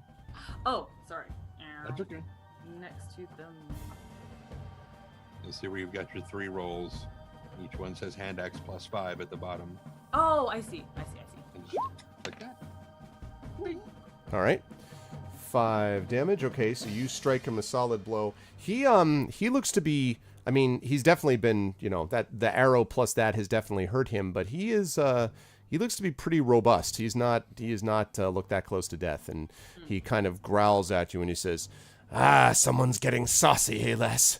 We'll see how long that lasts. All right, boys. And the 3 others the 3 others kind of leap up as you were on him. Now, Stone, at this point, has arrived. Now, Stone, you said, was going to intimidate the others. So, do you want Stone going after the already hurt non-chief guy, like the one that Robar hit with his arrow, or not? Because the others are unhurt, so... Oh, the fact that this dude employed misogyny is making me just want to Yes. attack him with Stone as well. Yeah, now he has to die. You sure did. You sure did. Yeah, no, I Plus think 2 actually, misogyny. I think Stone is actually also going to go for the leader dude. Okay. Yeah. After Stone heard the misogyny, Yeah, no, literally. That was totally part of the Stone's like, thing. roar! Like, Stone is super woke. Stone is so woke. Stone is like, this will not stand. Yeah. Real quick, just for my own curiosity. Mhm. River's attack with the hand axe uses strength. Yeah, because you weren't throwing it, I don't think, were you? I think you were bringing it down with melee, I believe. Yes, except that the way that we discussed her axes work is that they use a dex bonus instead. And the dex bonus is No, but not on. But wait, though, let me rephrase. Not on melee attacks, though. On melee attacks, you're still using strength for both of them. Oh wait, no, I take that back. We did say dex because of the way she was doing it. I take that back. That's right. I'm sorry. I forgot. Yeah, you're right. Yeah, you were correct. I'm not. What is her dex bonus then? 4? Then it should be 9 points of damage. That's true. Yep. Oh, okay. I thought that was programmed into the sheet. No. Well, normally it is. Because normally hand axes use strength, but because of your particular style, which is what confused me for just a moment just there, we're doing that. So 9. Okay. Oh, great. Still, however, is not, hurt, but not, he still says the misogynist thing. Okay. So, yeah, I think Stone's gonna go for him. Okay. So go ahead and make the attack for Stone. Now, this one, I have to think about this actually. The action that he has on the sheet is melee weapon attack so it's bite, +5, reach 5 foot, 1 target, and hit is 1d6 +3 piercing damage. Yeah, that sounds right. So he goes leaping up. You have a moment of a flashback of you're training him in the yard, in Tawny Bear's yard, as he jumps. Go ahead and make the attack. Let's see if he hits.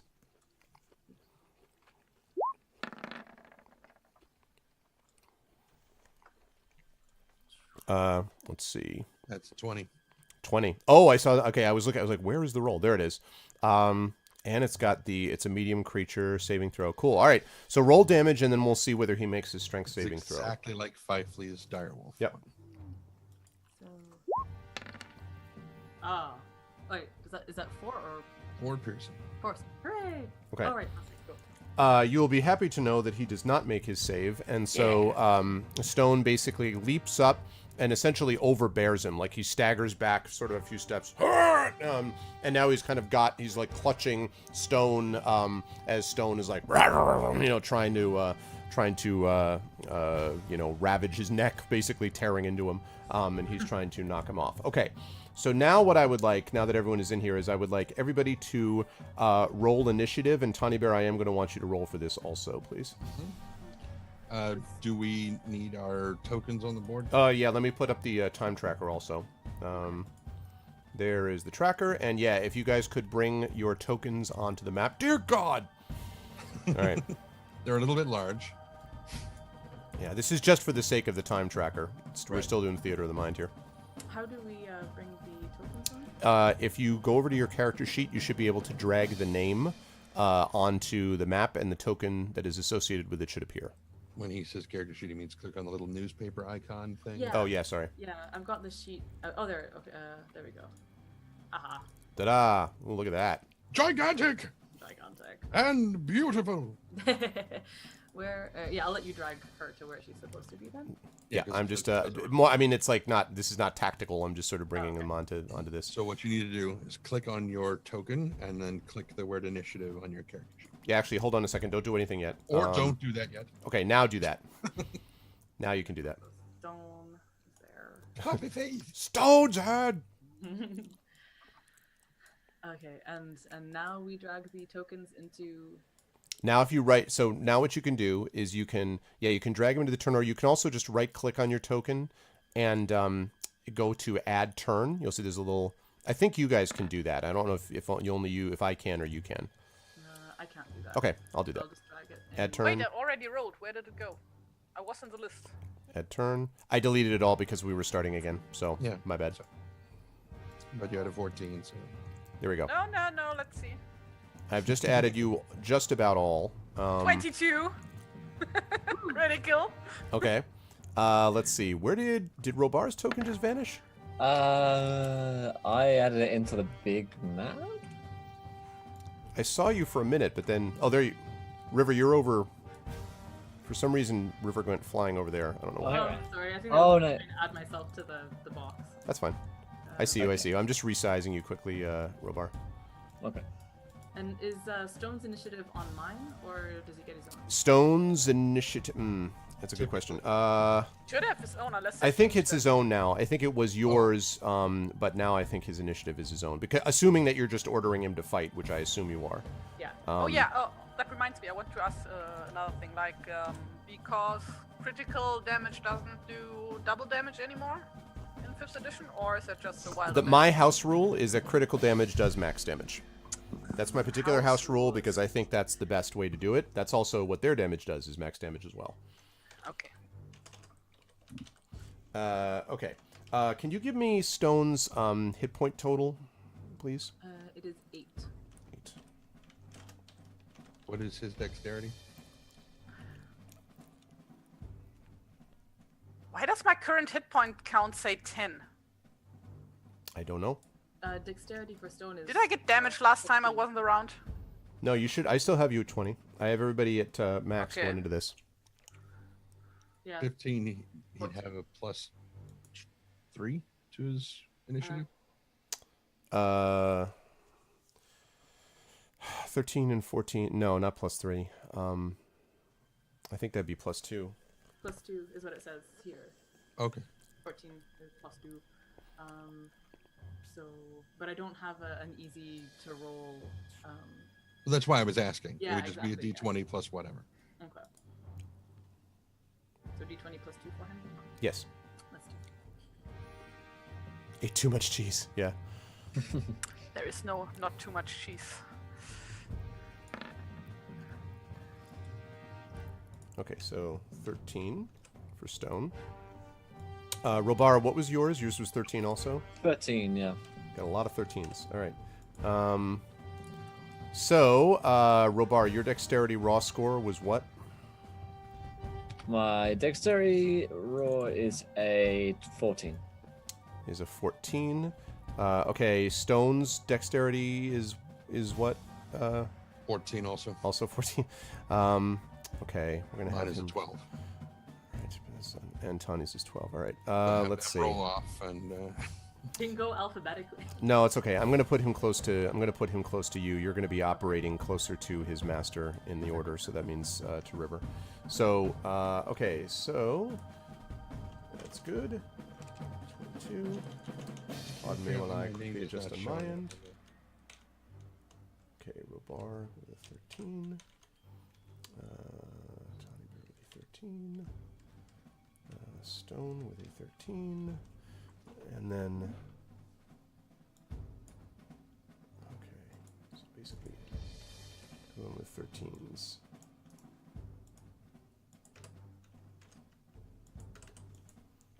All right, 22, 14, Stone with a 13. Right. All right, and let's see. As for the bad guys. Okay, that seems appropriate. So we have that, and for this other guy, okay. Great. Okay, sorry about that. Inga, you were up, and River is on deck. Okay, so the scenario is you've got all 5 guys are still up.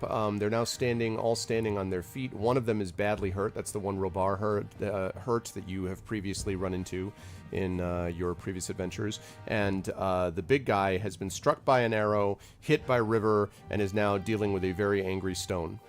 So that's where we're at. I'm just imagining a literal stone. Yeah, literal the stone. Rocks fall, evil guys die. Right. Exactly. No, actually, I put down my bow, grab my axe, and just like run and try to sink my axe into the back of the big guy that Stone is currently annoying. It is pile on bad guy day. I like it. Okay. All right. So as you run in, go ahead and make your attack on him. This is not an advantage now. This is just. Well, actually, I take it back. What am I saying? It's absolutely on advantage because he's dealing with he's fighting a dog. So yes, that actually is fine. Oh, thank God. Good call. Actually, that would have been terrible. All right, that's a hit. Go ahead and roll your damage. 7. Okay. All right. Okay, and then you're just going to stay engaged with him, I assume, right? Yes. You're not going to... Okay. River, you're up next, and then Stone will be on deck after you. What do you want to do? This guy is... You guys have done some solid damage up front. What are the other guys looking like at this point? Only one that's hurt right now is the one that got hit with the arrow in his back. He's still sort of like stumbling around, looking pretty in bad shape. The rest of them all look fresh and both freaked out and angry. Okay. Okay, she's gonna go for one of the fresh guys. Okay. Whoever's nearer, but also saying, just kind of shouting to them all, "You could, of course, just surrender." Okay.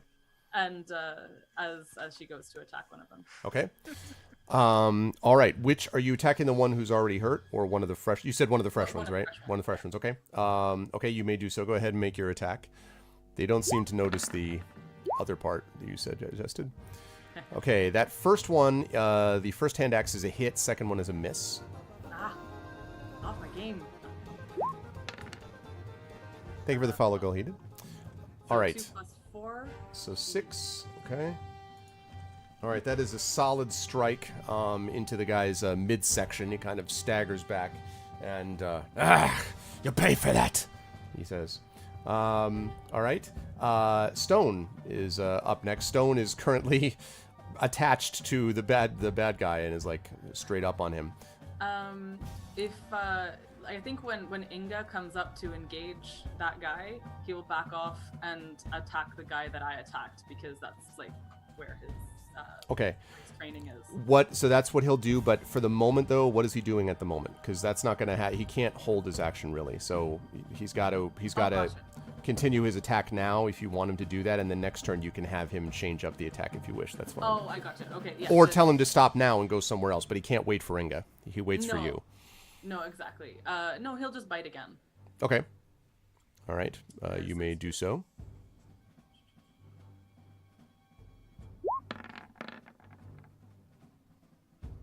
$15 is a hit.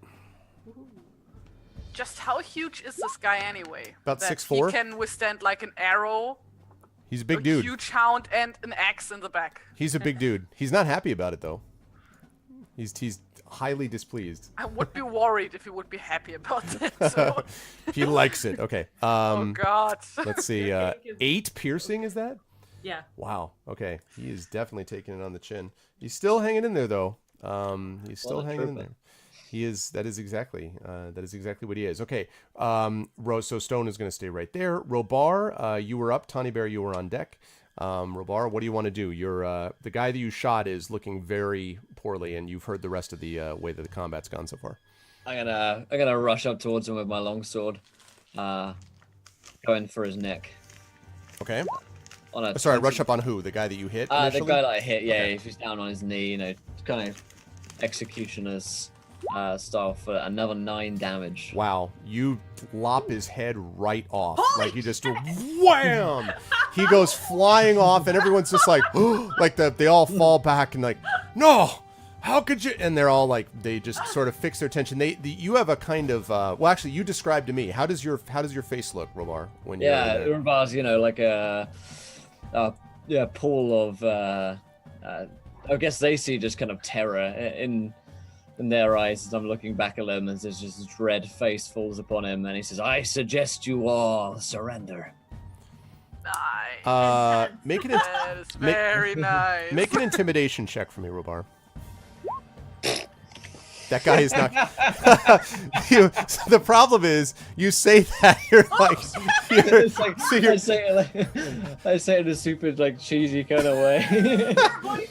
surrender. You all surrender. Exactly. That's exactly what I was going to say. Your voice cracks. You become the guy who works at the 7-Eleven in The Simpsons, like, surrender, please. They're all like, no, they're not. They're not really impressed. I like Mike's line. That guy is not going to answer any questions now. I'll never talk as his head goes flying away. Catch me alive. All right, Toddy Bear, you're up. Oh my God. Ripper, meanwhile, thinking, gonna talk to Robar about theatrics. Like, Ixnay on the extra lame A. There's theater. A for effort. There was that. What was that old theater thing? I think it was in Greece or something, where they actually would like put people's eyes out and whatnot. It's like, well, in this scene you're going to lose an eye, so we're actually going to do it. It's Yeah, like, no. There's Hamilton, and then there's the local Y. With the two. That's like community theater. It's just not. Yeah, community theater. That's where they actually torture people. Thank you. Right. Robar of the Dunedain. Exactly. So how far away are The guy's like, I'm helpless. This is rolling away. literally? His Yeah, head's literally. full. That's what I Trying to meant. sing Yeah. this and I'm he's looking not. to your eyes, but you can't hear him because his mouth keeps rolling. Okay, we can just keep this joke going for a long time. Anyway, we would love to be sponsored by Hamilton, though. So Lin-Manuel Miranda, if you're out there, we stand ready. Okay. How far away are Tawny and Lilliman from? They are a couple 100 feet probably, because you were pretty far away and you kind of moved just close enough to see the party, but you didn't want to be seen, so you wanted to keep sort of the distance. You could close quickly though, because they're clearly not running away from anything. They are just there's just chaos in the middle of the Well, in we're the going middle to of the start area. moving in, but slowly. Okay. So I'm certainly not going to get there this round, but we're moving that way. Right. Okay. All right. So there's that. Now the bad guys go. Finally, they get a chance to go. All right. First of all, the guy steps back, and he literally just sort of shoves Stone away. Ah, stupid mutt! And he grabs his spear, and then he attacks the dog, which seems to him to be the greatest threat at the moment. Let's see. Still have disadvantage, correct? Disadvantage would be until when now? Actually, let me see the thing. Doesn't Disadvantage specify. on its next attack. Okay, good. Yes, so it is going to have disadvantage, which is good because that was definitely not a good roll on that first one. Okay, so let's see. A 10 is not going to get the job done, I don't think. Let's see. And he actually makes 2 spear attacks. So his first one was a disadvantage. That was a miss. His second one, and River, I'm going to make a slightly out of character reference for a minute. The first time that a superhero sees someone trained by the same mentor, right, or the same person, this is sort of the feeling that you have, in that his attacks also have a kind of liquidity to them, I guess I would say. They are also fluid, and there's kind of a shifting around as he moves. It's not as good as you are, but it feels as if you're watching a version of yourself, perhaps, if you were fighting with spears instead. Hold on, yes, what? Good thing you don't eat any more of these. I need to take them downstairs. You can take the rest of it, sweetie. I'm good for now. Okay, I didn't know it was Bob's. That's fine. That's fine. I'm glad that you found out and came and asked. Thank you, sweetie. Well, Mom told me. Okay, well, I'm glad Mommy told you to ask. Can you close the door, sweetheart? Thank you. All right. So you noticed that. Can I tell by looking at him? Like, does he look like he's actually a woodman? You don't know. You don't recognize him, but it's possible. Also, woodmen generally don't use spears, but he certainly seems to be fighting in this sort of dexterous way. He also gets a 17 on his second attack against Stone. I assume that's going to be too much for Stone's AC, I believe. Look at that again. Yeah, his armor class is 15. Yeah. Okay. So... Okay. So he plunges it into Stone's side and does actually 5 points of damage to Stone. So Stone's like, as he hits him. And then he puts it away and he says, "It'll be even better when I taste what you look like cooked." And he kind of pushes him out of the way and then glares at you and he says, "Call off the rest of them or you can say goodbye to this mangy creature you call a dog." He seems like a nasty sort. Oh my god, I want to destroy him. Yes, he's nasty. Yes. This guy hates women and dogs. Yep, he's the worst. He finds a baby and kicks that. Like, he's just the worst. He's like the worst possible. He is so dead. I'm voting for Roy Moore. He just keeps pounding and he's just the worst possible. Yeah, he's an awful human being. No, he doesn't do any of that. Throws it in the river and not her. No, even he doesn't do that. He starts to say that. He's like, "No, I'm sorry. No one would even do that. That's too much even for me." Okay. And now the other ones are going to go. Now, the one that was hit by... Let's see. The one that was hit by... I'm trying to see who this other one was, actually, that just got hit. Who hit this other one. One of them was dead that Robar killed, but there was a second one that was hit, I think, by Inga. I think you came in and actually did this other one. I shot the big guy that Stone was Yeah, I shot the big guy. I'm trying to figure out who else did damage on this other one. Because there's one other here that took 6 points of damage just now. Should be River. Yeah, it might have been River. So that one is going to come in on you, River. They ignore the dog for now. They sort of focus on River. 2 of them are going to go after River. 1 of them is going to go after Robar. 1 of them is going to critically hit River also. Let's see, with a short sword. That is going to do... Let's see, 6 points of damage, River, as the one sort of takes advantage of your momentary moment of rage plus being occupied with other things and sort of hits you in the side. Ow! Well, actually, that's what he would say. You probably wouldn't say ow. You'd say something much more, wonderful and graceful than that. And then the other one is got an 18 to hit with the short sword. On you, River, yeah. Okay, that is going to do another 4 points of damage. So 2 of them hit you, bling, bling, like that. The other one is attacking Robar. And it's good. Wow, they all rolled the same thing. So that one is going to be an 18 to hit Robar. Yeah, that'll do it. Okay. That one is going to be 5 points of damage. Okay. Ow. Now you can see them cackling. They seem to feel like they've gotten their own back a little bit. Inga, you were up. River, you were on deck.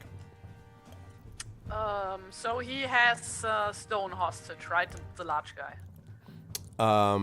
He's the one who just stabbed Stone. He's still stealing with Stone, although Stone is pretty badly hurt now because of the spear that's in his side. Say again. I'm sorry, River. He plunged it and then ripped it out again. So yeah, I know it was bad. Can I like attack his legs that he has to fall over or something? You can try to knock him over in the process of your attack on him if you wish. Yes. It's doing that is going to be a little more difficult though, so you know, than just a regular attack. It's going to be the equivalent of what we would call a called shot. So basically, I'm aiming for a particular spot. That means you're going to be doing it at a little bit of a negative. Okay. Your call. Unless anybody has any other has any better idea, I'm gonna attempt that. Go for it. Okay. So we're gonna say make that attack. You're gonna do it at -2. Normally it would be a little more of a minus, but you're not to put too far a point on it. You're kind of down below by the legs anyway. So it's What's not. that supposed to mean? I mean, I'm just saying. Are you saying I'm short? He's saying that you're naturally well positioned. Yeah, exactly. Exactly. Brennan with the You are naturally structured for a leg attack. Yeah. Oh, 18, so a 16. That will hit. So go ahead and roll your damage, and then I'll tell you what the effect of it is. He is going to have to make a saving throw to try to stay upright. 10. Wow. Okay. You guys are really angry at this guy. He's like, "Huh!" And let's see how he does in this this con thing. Well, thank you for the cheer, Misawa. Thank you very much. I appreciate it. Welcome in. Okay, he does, however, wow, he makes his save a lot. He makes his save, so he kind of almost stumbles forward over your hit. You hit him so hard, he almost kind of stumbles over and lands there and kind of... but he doesn't have any clever one-liners now. He's starting to look pretty hurt, actually. Okay, that's going to bring us up to River, and then Stone is going to be on deck from there. What do you want to do, River? You are not feeling too great yourself, actually. And you're muted. Oh, you're muted again. Yeah.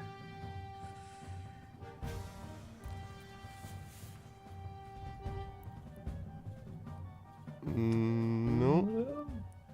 So we'll just assume that you want to surrender. Okay. Can you hear me? Yeah, we hear you. Yes. I hear you. Sort of, maybe. Wait. No, you're going I again. think there's a There was a bit of crackle. I and think you might have a loose wire, because I heard it for a second and then not. What about now? Yes, I hear you. Yes. You're much more faint, but yes, you're there. There's definitely a bad connection on the Yep. replacement cable or something. Oh, God, this is giving me bad flashbacks to when I was having trouble with my front computer, this. You're using these, aren't you? Because I was having problems with these last night. These are iPad headphone things. I was having we still can't hear you, by the way. Yeah, you're still muted again. Sorry. Now, Wait, yeah, now. now. Keep speaking. Unplugging. Okay, Ah? Okay. I heard that. Okay. When you unplugged it, we could hear you. Yo, when you unplugged it, we could hear you. Which So now I hear you. So I'll just do it without the snowball because that's what I've been using. But if you guys can you hear me like this? Yeah, I can hear you. Yep, Okay, so I'll just if the quality's okay, I'll just keep doing this instead. that's fine. Yep, Okay. that's fine. So River's got 2 guys attacking her. Yes, 2 guys attacking her, including one of- the big guy hasn't. You don't know who's going to attack yet because he's got a bunch of people he has to worry about. But there's at least 2 that are the smaller thug guys that are just on you. Okay. And so is it possible to disengage from them and attack the big guy, or Yes. is it Oh, maybe yes. like- No, I think you'd be able to. You're right next to them. So yes, I think you could do that. Okay, yeah, I think that's what she is gonna do because what an asshole. Yeah. Also, No doubt. he hurt her dog. I mean. Oh yeah, no. I mean, this is the John Wick moment. Like I get it. Like, Seriously. yeah, no, for real. He would already be dead at this. Yeah, no, right. I mean, that's Yeah. So I mean, they got some hits in, but she's gonna just go for him. 'Kay. And also, he's got a weirdly familiar fighting style, and she wants to yes. check that. So, okay, so attacking him. Okay. Hit. That is, I think that was a natural 20, if I'm not mistaken. It was a plus. No, it would Still, be though, great if 2 it was. hits. That's a dirty 20. 2 hits. Dirty 20. Dirty 20. That Exactly. sounds like an old western movie. That's 7. Dirty 20. 7 and 9, so 16. Yeah. Wow. Okay, so you just like slam your axes, like slash. He's like, and he like falls to one knee. He looks real hurt now, and he's kind of like, he's Can I kind do of an intimidation check? sure, why not? All right. Just because she's so mad. I know.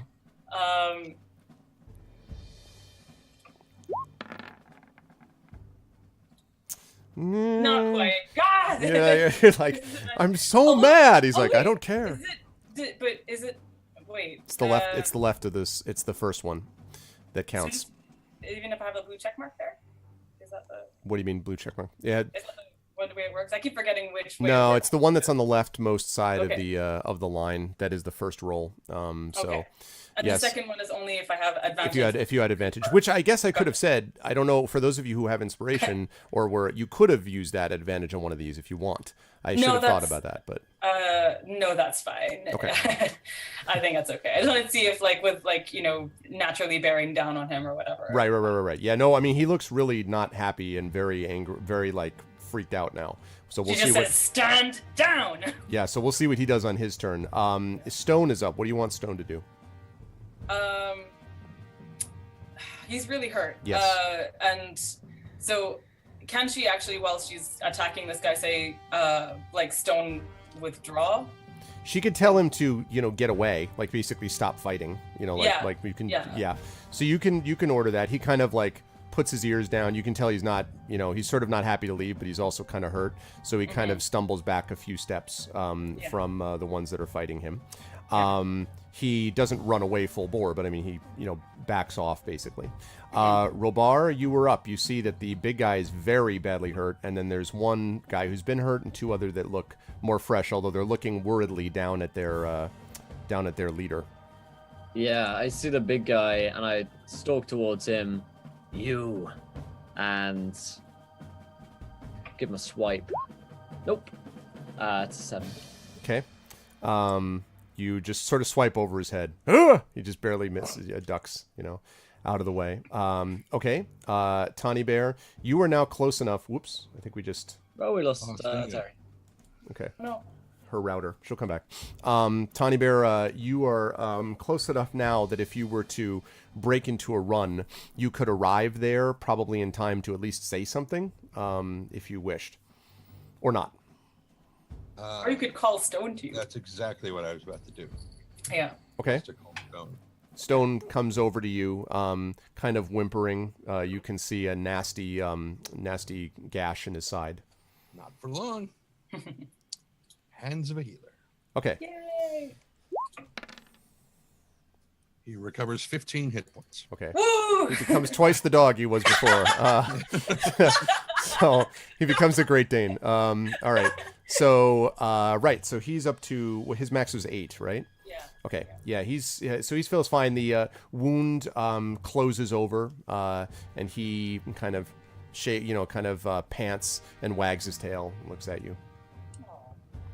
Okay.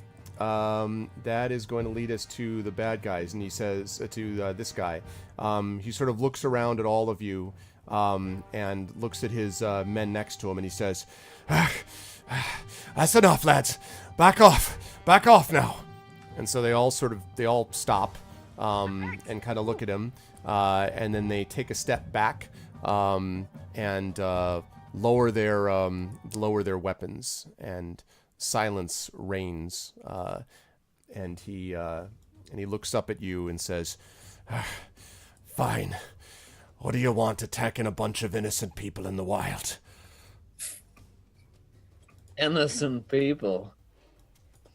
And I point down to the guy who's... I actually scoop up the head of the guy that I've cut off.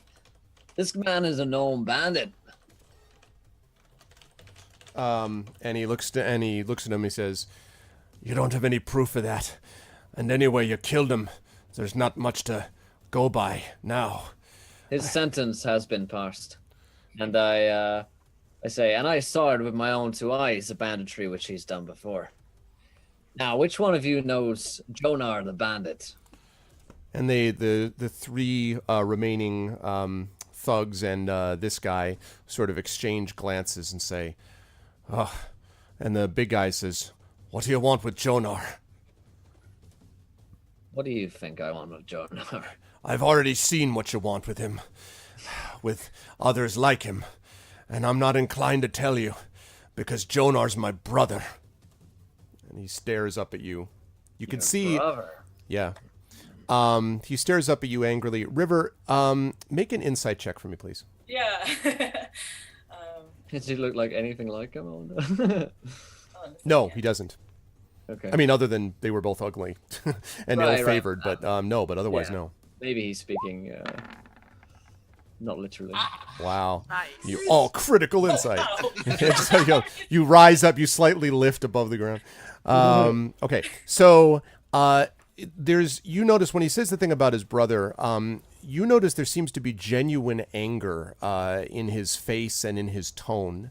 And there's something about this person that reminds you of somebody. You're sure you've never seen him before, River, but you swear that in your past, you remembered seeing sort of people fight like this. And to sort of, not to put too fine a point on it, these were people that were not necessarily welcome among the woodmen, but they were people that basically were a group that had left, and they were basically they were brought off, led by a man who had promised to bring them to a better place than what the woodland leader had been able to provide to them. They had gone off, this small group, probably a good 4 or 5 years ago, you would guess.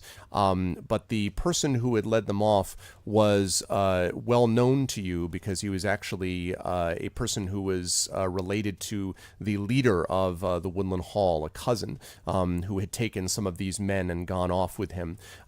And the basic problem was the woodland men felt that the woodmen, these particular splinter group of woodmen, felt that they were being asked to make too many sacrifices for others. They were being asked to constantly help other people in fights that weren't theirs. They were asked Libertarian woodmen. Yes, exactly. And just as intellectually bankrupt, yeah. But they went off to do this and sort of find their own way. The one thing you do remember, though, is that... and let me find the name of the guy I wanted to mention. Yes, the main guy who led them off is a guy named Lanner, Lanner. And this guy, Lanner, was known as being one of the greater warriors that the woodmen had produced. In fact, a lot of his principles were principles that you learned when you were taught to fight. And so he didn't teach you directly, but these were the sorts of things that you learned in practice. And so it may explain why this guy was fighting in somewhat similar ways. But it also explains why they were using spears, which generally, as I said, woodmen do not use. Huh. So, and she knows...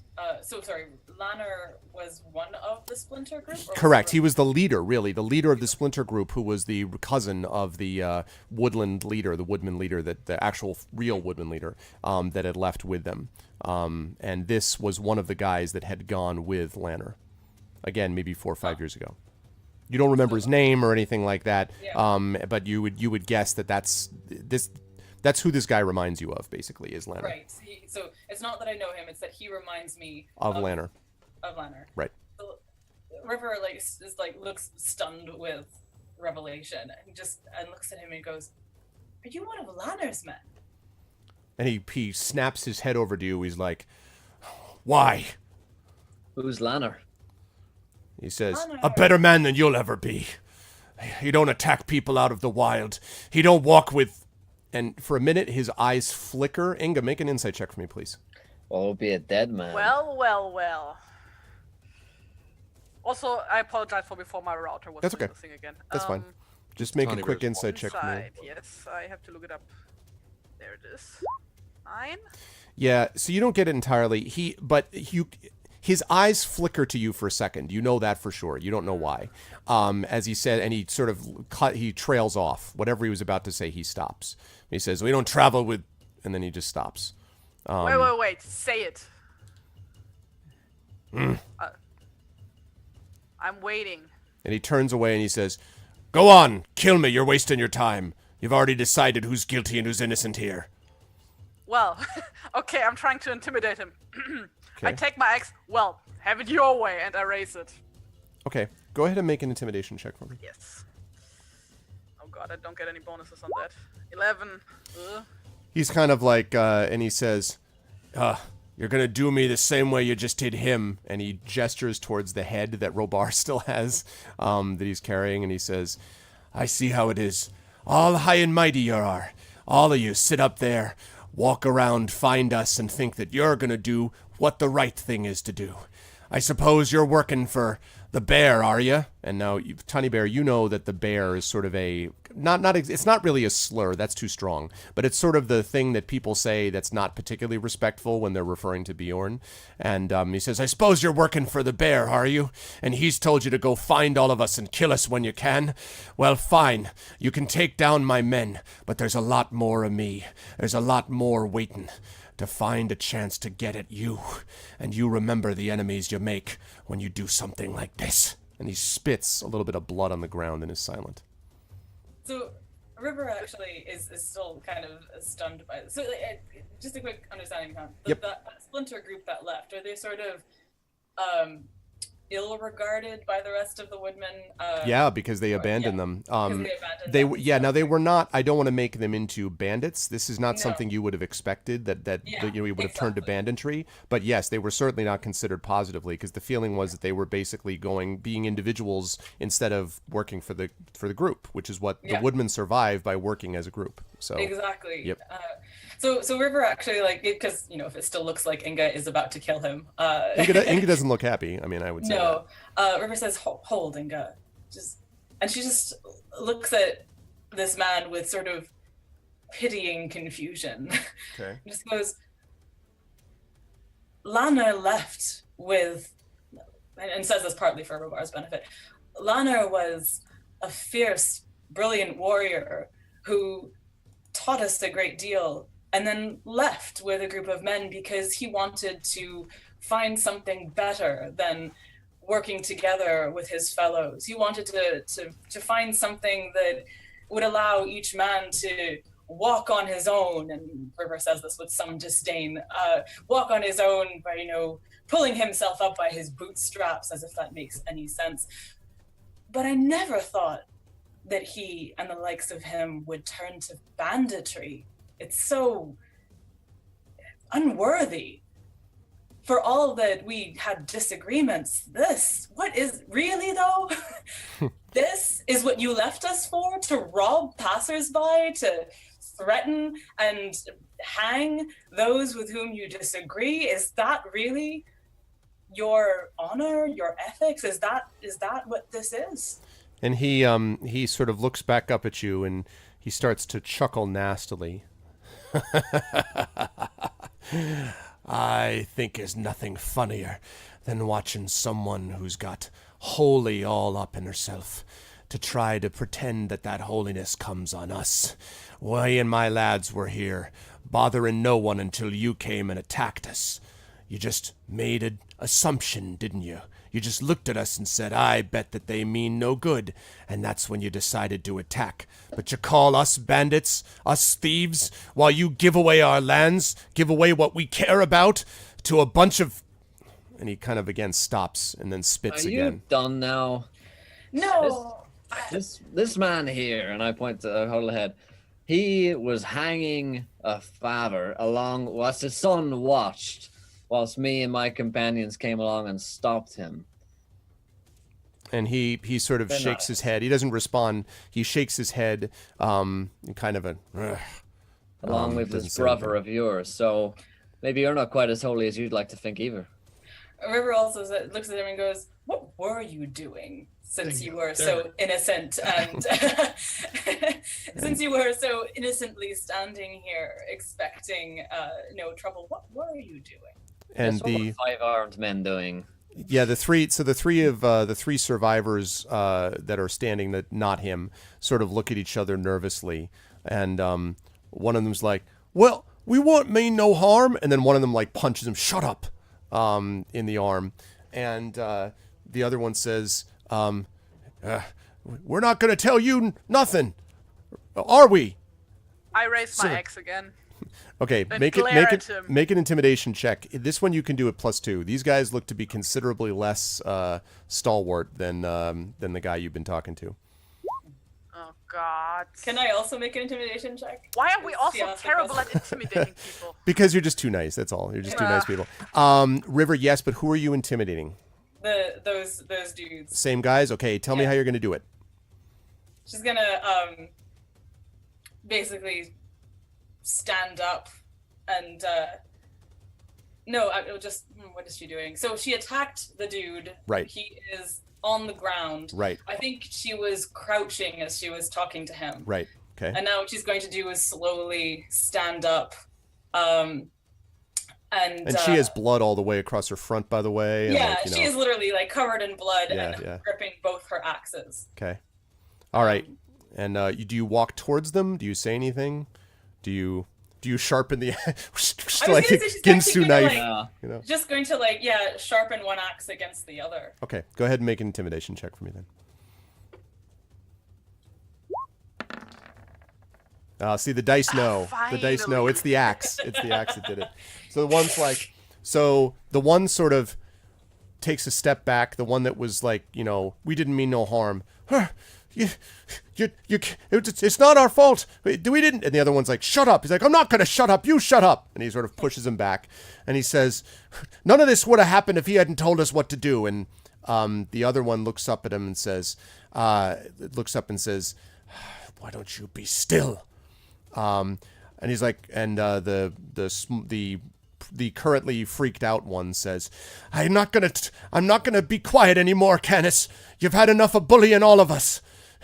And he steps away from the other two who are glaring at him murderously, like, with like this son of a, And he says, Miss, I don't know about the rest of them, but I can tell you what this one did. And he puts a trembling hand at Canis.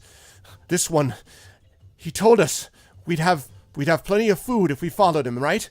He said we'd have more money than we know what to do with. He said we'd have a way that we could do more than just live off the scraps that the lords leave us. And all we've been doing instead is finding a bunch of people that ain't got nothing for themselves. And Canis sort of like jerks towards him, like he's basically like clambers towards him, like he's gonna, attack him if you allow it. Is Canis the other standing up guy? Or is no, he Canis is the guy on the ground. So they have the two right. people who are still silent. Canis is the guy on the ground who is the big chief type. And he is basically crawling towards this guy, and he will continue to do so unless you stop it. No, River's going to, stomp on him with a boot. He says, and he sort of falls off into cursing. And Is that the one that Inga hit in the legs with her axe? Yes. That's, Yes. I imagine, where River's going. Oh, yeah. Right in the right, exactly. Right in the ACL injury. Like, oh. So she has him there, and he's sort of groaning in pain. And the one that you're looking at, the one who's standing apart from the other two, all of you notice that this one looks younger, actually. If you had to guess, this looks not that much more than a boy. Maybe he's 17, 18, 19. He's young. And he sort of looks at all of you, and he looks back down at Canis, and he says, I'm done being frightened of you. The truth is that all of us here, all of us have been robbing what we can and taking stuff. Canis kept telling us it was just until we could get something better. He even told me we'd go back and pay some of the ones that we'd robbed, make it right. But he's a liar. Trickle-down economics. Yeah, exactly. He's a liar. That's never worked. Do you know how many studies they've done? No, he doesn't say that. That's never worked. And he sort of and he glances at you and he says, Miss, I'm sorry for whatever I've done, but I can tell you that we didn't mean any good here. We've been following tracks. There's someone that we heard about, a man who supposedly could bring us to some treasure. Some people said that he was a killer, and we were following his tracks down here. We had just found some more when you happened along, and I'm glad that you stopped us for my part. And then he folds his arms and looks at the other two, who basically are just like, they don't say anything, but like I said, just look if looks could kill. Canis, for his part, is now staring at the ground. Say again? Does the guy look sincere when he says that? Make another insight check for me, please. Okay. Yeah, I think I want to do the same because like Oh River God. Yeah. You're like, he seems nice enough, maybe. Robar? I'm inclined to believe him. Okay. About 21. Yeah, so Inga and River don't really know what to make of it. But Robar, you remember what it was like, although it's been many, many years, to be young. You remember what it was like to fall in with the wrong crowd. And there's something about this story of this almost a boy that makes you believe that there's something to it, especially since he's risking himself in a way by, stepping away from these people that are presumably his kinsmen. All three of them look similar, like they're from a similar area, so it doesn't look like he's strange to them in that regard. So you're inclined to believe maybe what he might say. And so, yeah. Just a second. I want to add that it would make sense for River to be confused by this because she's not that much older than him. She's like 20. Right. Yeah. And so, from her position, she's like... Right. He seems emotionally younger, though, River. It's you wonder how often he's been in a fight, to be honest, as opposed to you. Is Robar? Good question. Let me remind myself. Because you remember what it was like to be his age. That's why I said a long, 14? but I said a long time ago though. So here's the thing: Robar looks 40. Okay. Look, he's more right. Looks 40. He's more than that. All right, Dunedain are like Actually, I take it back. or something, right? I take it back. He looks 39. Yeah. Yeah. 39 B. 39 and a half. 39 with 20 years experience. Yeah. 39 with a factor of. So yes, he looks that way. But no, as I said, a long time ago. So yeah. Okay. I say he's telling the truth. Sure. Canis is just staring at the ground now. Yeah. River looks at him, at the young guy and says, "What's your name?" And he says, "My name is Fennis, miss." Fennis is an Fennis. Does that indicate to her, like, would she know of any of his people or cousins? Not necessarily. And you don't think that these three are necessarily woodmen. They may not be part of Lanner's original band. They may have been people that he recruited later, because there's definitely others besides woodmen, of course, that live in the area that are just regular, ordinary everyday human beings, or elves, or different people trying to make it, and different settlements that exist. And some come even from cities, or places like Lake Town even, and come out this way. So, yeah. So she says, "Fennis, if you want to give up this life, I can give you a letter of introduction to my people in Rosgobel. They'd be happy to receive someone who was willing to be part of the community and do his own fair share. Is that what you want, though? Do you want to actually carry your weight? And it'll be hard. It'll be hard work, because living in the wilderness is hard, but it's easier with kin." And he, so when you say that, his eyes widen a little bit, and he says, "Oh," and then Canis, still looking at the ground, chuckles. He says, "Yeah, go on, boy. I'm sure they'll want you back. A traitor to your own kind, and as I kick him at the side. Yeah. And sort of spits, and Fennis, sort of trembling, says, Do you mean it, miss?" "I do." And she looks at Robar and Inga in order to kind of questioningly, "And maybe we could do with another pair of hands on our own search before we head back to my lands." I checks the boy from top to bottom, and I don't know. He seems kind of green behind the ears. I would send him on his way. Well, I would do something entirely different of all of these people here. I mean, if there are more bandits in the area, it's probably not safe for him. I would send him send them both. How close is Tawny Bear right now? Is he hearing? He's basically stepped up right now. Okay, so you can hear and see all of this. Mm-hmm. River turns to Tawny Bear and clearly like also wanting his counsel and says, "Tawny Bear, what do you think?"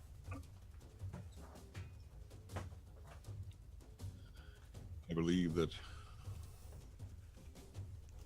if his desire to repay his ills that he has visited upon others, then it is likely that he could find a place. And he kind of glances back towards his lands and sort of half shakes his head and says, "Somewhere else."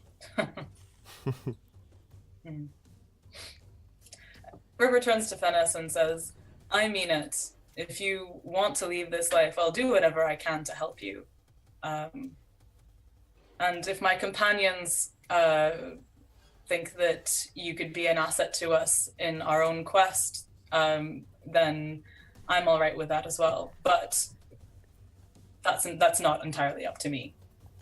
He nods and he says, "Well, miss, I don't mind going to where you tell me to go and sort of set down roots, but I can lead you somewhere first." And Canis says, "You traitorous scum!" Ugh, and sort of spits on the ground again. And I kick him again. Where can you lead us? Will you shut up now? He says, "It's a place not very far from here. We ran into it yesterday, and that was what led us to this spot too." And the other two are sort of like, kind of don't say anything, but again, kind of like angrily glaring at him still. I look to the others and say, "River, these are your people, so I give you the courtesy of passing judgment on them." "These are not my people," says True. River. These once were, I guess. Scum. And I kick him again. Ah! God, that's fun. Does River know, is there anything that's like a local authority or a constabulary of some constabulary? Oh my god. Some kind of like authority that they can be turned into? Go ahead, Tony Bear. I was going to say Marovich the Might. Yeah, Marovich the Might. But there is some stairs and then a tunnel. Oh, nice, Mike. Good reference. Some stairs and then a tunnel, precious. So what you can actually do, there is one possibility, and that is if you can find some way, like if you can find nearby a boat or a piece of some way to sort of lash them together and send them down the river. Where you were positioned, you could send them down where, as you guys know, because you ran into them before, there are Bjornings down by the old ford that would be able to theoretically pick them up from there if you didn't want to deal with them. That's the best you're going to do unless you want to go back up to Bjorn's house, which would be another 15 miles north again to go up there, or to take them with you on foot, which is, again, another possibility. Like, you could tie them if you wish. But that's your best guess. Yeah. I want them to be judged for their crimes, says River. But I also want to pursue our quest and not waste time. He says, we lost Terry again. Bear with us, folks. He says, Fennis says, well, miss, I could show you where you could tie him up, leave him here. I could show you where they are, and then, well, I don't know if you trust us, miss, but you could put us all in a boat. We have one nearby that we've been using. I'll take him down myself. I don't know if you trust me, but when we get down there, I'll turn myself in too. I'll tell him everything that happened. And he kind of lowers his head. He says, but I don't know if any of you believe me. River looks to Robar, who, made the best insight check. But also to she really seems to kind of look up to Tawny Bear as an elder in this situation too, and seems uncertain of how to proceed. So if anyone else wants to chime in at this point, that would be picture Robar still holding the head. Yeah. What do you think we should do? I think we should kill him. Good. Good plan. That's using your head. I'm sorry. It's just really I mean, not I, necessary. the player, am perfectly inclined to let them be in a boat and stuff, but River is thinking clearly. River is conflicted about the fact that, I mean, she wants to help this one kid. She doesn't want to leave him alone in the company of these bad dudes, but she would be very happy killing Canis, but will not, because that would be bad. And doesn't want to say that, and especially not like in front of Tawny Bear, who she's feeling slightly sheepish about having been so violent in front of, knowing that he is trying for pacifism. So all of this is a swirl more or less on her face. It occurs to you, by the way, that you could also just tie them up and let them fend for themselves in the wild a little bit. I mean, it is the wild, but it's not as wild. I mean, as I mentioned, it's as nice as you're likely to get. So you could also do that and see what happens. I mean, that's another option. Yeah, I believe the boy, what he says, and he should have a chance at repenting. But these of us here are not. They do not care. They are not penitent at all. They do not repent their sins. So I suggest we leave him in the wilds, or toss him up in a boat and send him to Bayonne to do it. He will, which is kill him. Let's be clear.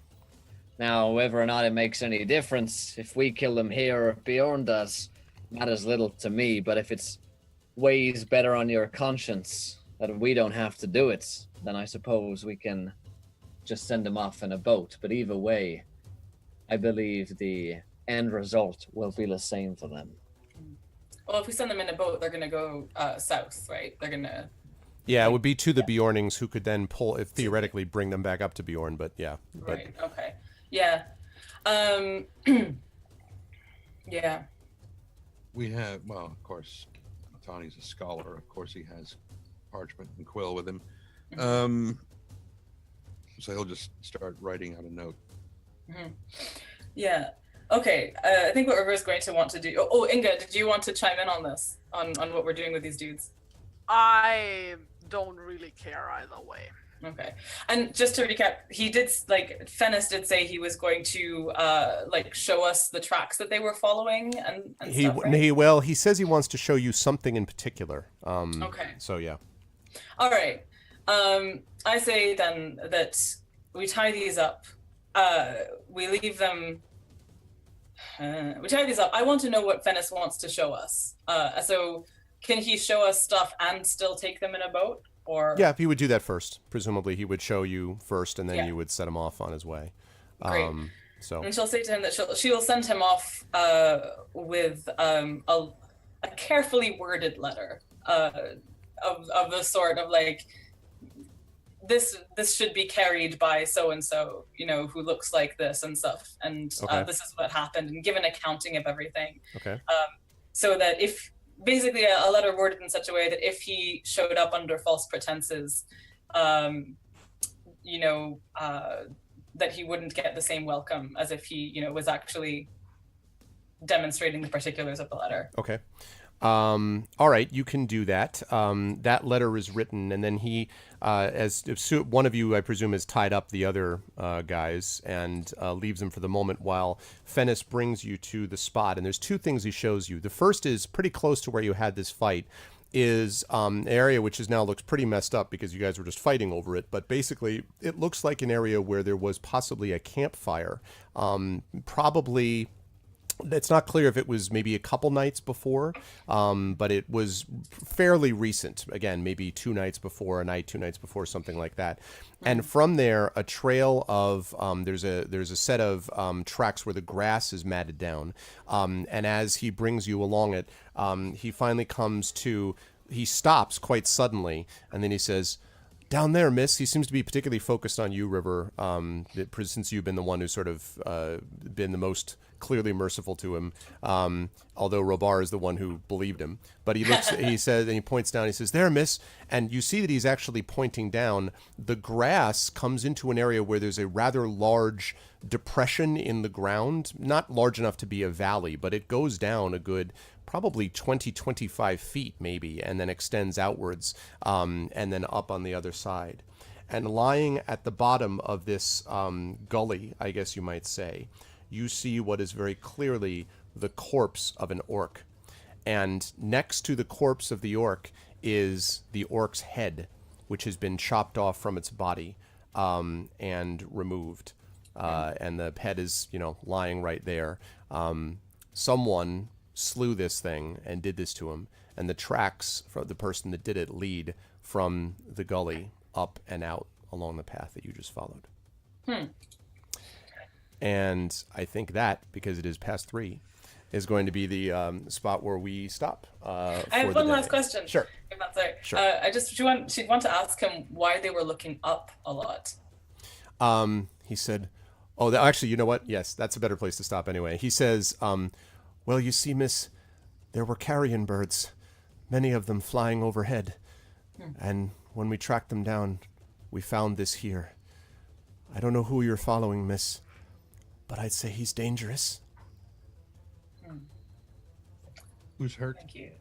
Okay, now, that's a place to stop. And as far as who is hurt, you guys will be able to heal / short rest, etc. Remember, I do want to remind everybody quickly, by the way, that long rests are not allowed during this sessions. They only, unless you go to a sanctuary. So during an actual adventure, you can't get a long rest unless you go to a sanctuary, of which you don't have many yet.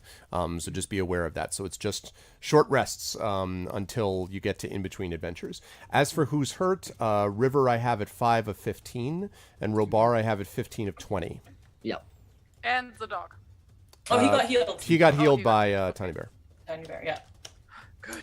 Then everything else is okay. Yes, exactly. During a goodly portion of most of this conversation, Tanya would have been working on people. Okay. Okay. Do you want to do that now quickly before we? Might as well, so I don't. Yeah, let's forget do that. Yes, we don't think about it. it. This is for a bar. There's no ring salvage bar, not as of yet anyway, that they know of. And as far as killing the dog stabber, I mean, you'll have to talk to them about it and see what they say. That was Robar. Okay. I'm working on it. So Robar is back up to full, I think. Woo. Thank you. And this will be for the river. 13. Okay, so I think River's up to full too. Am I? Because you were at, weren't you at 5 of 15? I was at 5. Yes, I was. Yay! Hooray. Okay. Yes, indeed. Yeah. Cool. Inga's not hurt. I'm not hurt. Inga's no. not hurt. I just did hurt other people. So everybody's. I just created hurt. That's what I did. I created hurt. I'm glad I finally realized that I can use this ability more than once every short rest, because I was like, this is really stupid if that's all I can use it. Yeah, no, you can do it a little bit more than that, but good stuff, guys. Some action, some adventure. Sure, go ahead. What's up? No. I just wanted to quickly ask, and on the sheet, what is the temporary hit points versus current hit points? Temporary hit points happens on occasion where you've been given either a magical boost or some kind of the rage of a barbarian gives them the equivalent of temporary hit points, and at the end of a fight those temporary hit points go away. So in regular D&D, a barbarian will rage, get temporary hit points. They can actually drop below their regular hit points but still be Conan style fighting, but when the fight's over, they're going to drop over and fall unconscious unless otherwise. So, but that's what that's for. Like Conan did in the bean soup. Yeah, exactly, pretty much. But good stuff, guys. Very good stuff. Really great. It was fun seeing you guys kind of work together, and I liked the role playing that was being done at. You were all role playing properly. Like, I liked Inga's frustration with Tawny Bear. I liked Tawny Bear's. Yeah. I liked it. It was good. Yeah, and I literally just wrote that down that I don't forget that for next time. Yeah, and I like Robar being like, F these guys. This is the part where it's important to, again, mention that the Dungeon Master is not, in fact, the NPC. The Dungeon Master plays the NPC, and thus, important to recognize that, yes, the Dungeon Master enjoyed seeing you kick the butt of this Canis guy, too. Oh my gosh, he's so terrible. Yeah. I want to just state for the record that his crimes against dogs will be absolutely itemized in that letter. Yeah. Oh yeah, I imagine. He will be judged most soundly. They're reading it. They're like, "What's this part?" Well, there's 6 pages on the dogs being hurt in the fight here. Like, you know. But it was great stuff. So thank you guys all so much. Before we all say our goodbyes, I want to announce also to chat that starting next month, which is when you'll see these guys next, we'll have 2 sessions next month. We are going to be slightly adjusting our schedule to accommodate teaching/casting schedules. We're still going to be doing it on Tuesday, but it's going to be earlier, which is going to be not as great for folks who are Eastern time, but it is going to be better for Europeans. It's going to be terrible for Pacific folks, unfortunately, but Tren will endure. He told us. We asked him multiple times. So starting in January, the Tolkien streams will be happening at 9 a.m. so Eastern Standard. So they will go from 9 to 12 Eastern. And so that's going to be happening as of January. That'll be for a few months, and then we will revisit after the term semesters are over and so forth. So that's starting in January of next year, January 2018. So with that said, I will, as always, go down to Amal, and I will start with her. Wonderful job today. Where can the fine people find you over the next, few weeks or so? Thank you. You can find me on Twitter as Tithenai, Tithenai. You can also find me posting on my blog at my website, which is amalelmohtar.com. So my name on this chat, amalelmohtar.com. And I've got some really cool stuff happening in January. So a lot of things that I can't talk about or announce yet, but that I'm so excited about are all clustering in January. So I hope to have more things to say then. But in the meantime, that's basically it. And happy holidays to everyone. And I hope that everyone's winters are going to go really well. Yay, absolutely agree. Moving right along, Terry, of course, you'll be back here with us, but where else will the fine people see and find out about you? You're muted. You're muted. Well, you can find me on all of the social media stuff, Tumblr, Twitter, Instagram, DeviantArt, ToonsUp. And yeah, also next week, same bad time, same bad day, same bad channel, over here with the next session of Lone Wolf, Choose Your Own Adventure book, where Arv guides you guys through the adventure. You guys can vote, and I draw all the stuff that's happened, basically. Which is a lot of fun. It is. You should not miss out. It is ton of fun, and agreed. You should not miss out at all. Yes.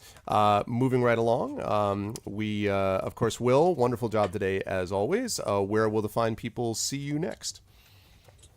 Yes, thank you. I had a great time today. The 3 hours just fly past on me. I know. Yeah. I was like, oh, we're finishing. We've got another 2 hours. You can find me over at Encounter Roleplay. I run a Twitch stream, website, podcasts, YouTube. Don't remind me. Also, the Kickstarter campaign that we're doing at the moment as well, which you can find there in the chat. And protect your nose, Amal. Protect your nose right now. What? Yep. Because he just posted. He just posted the blood plague thing again. So I just want to make sure we didn't. You said the name.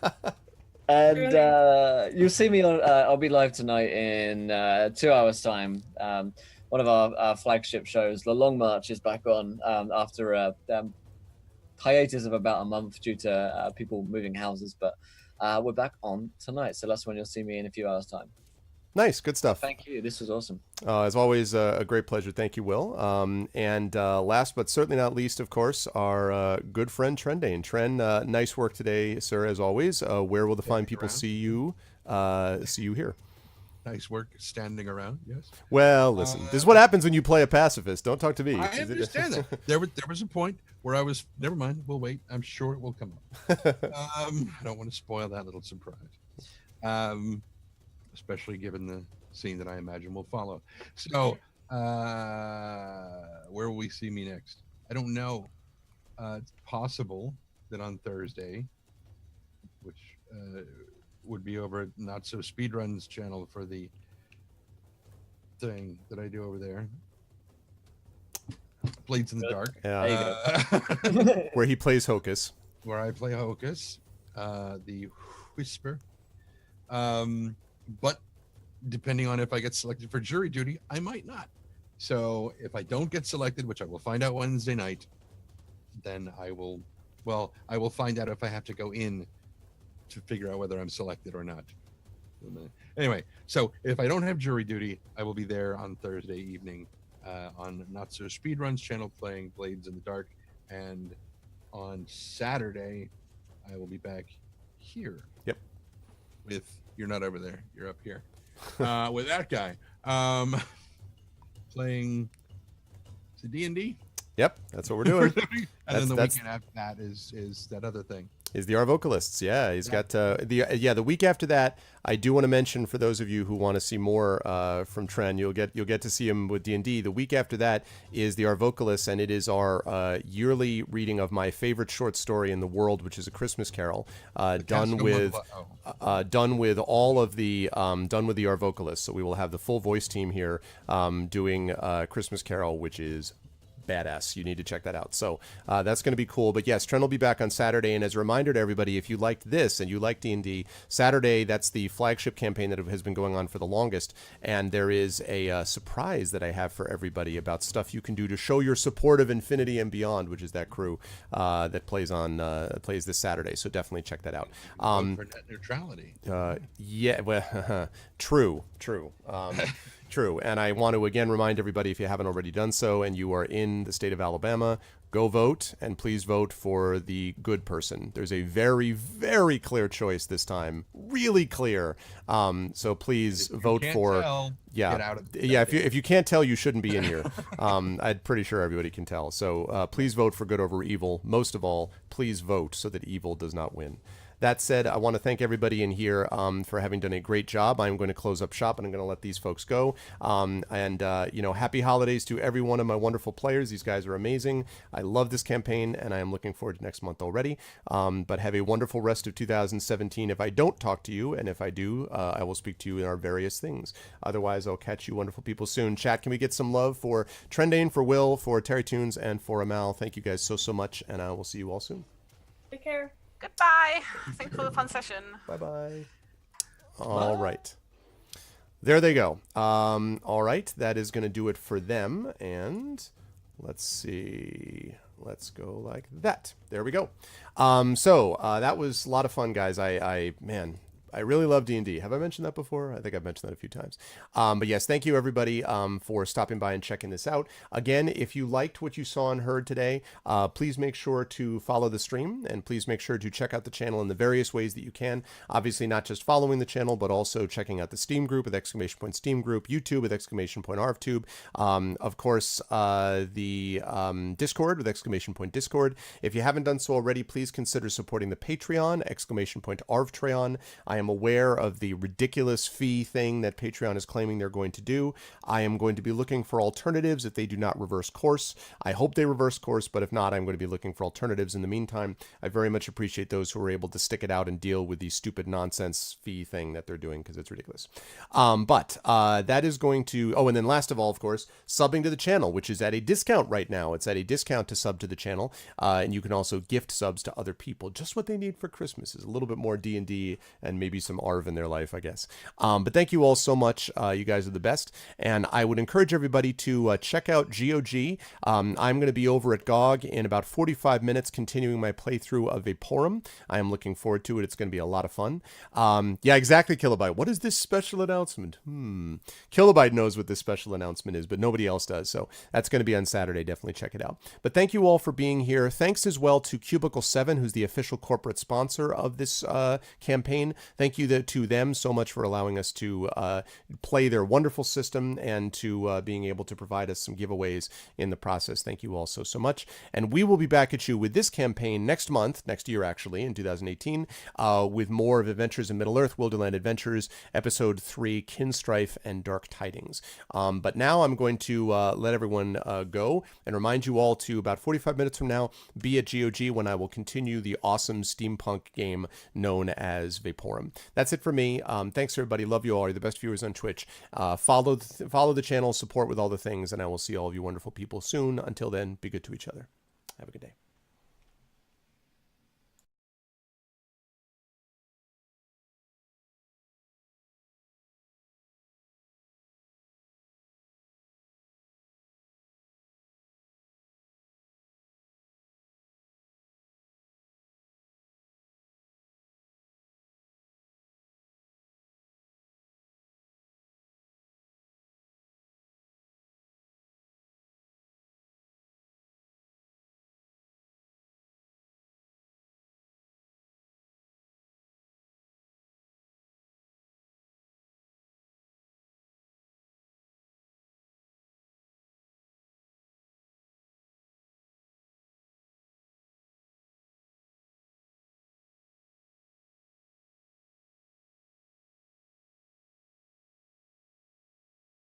Okay, hold on.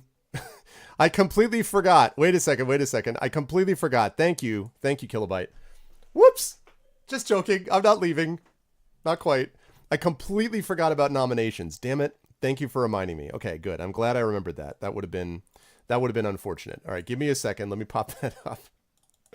Oh man. Okay, hold on a second. I forgot that we have the chat chosen game of the month to do. So give me just a second here. Oh man, I completely forgot. So I'm glad that I remembered just now. Okay, there's Arvbot.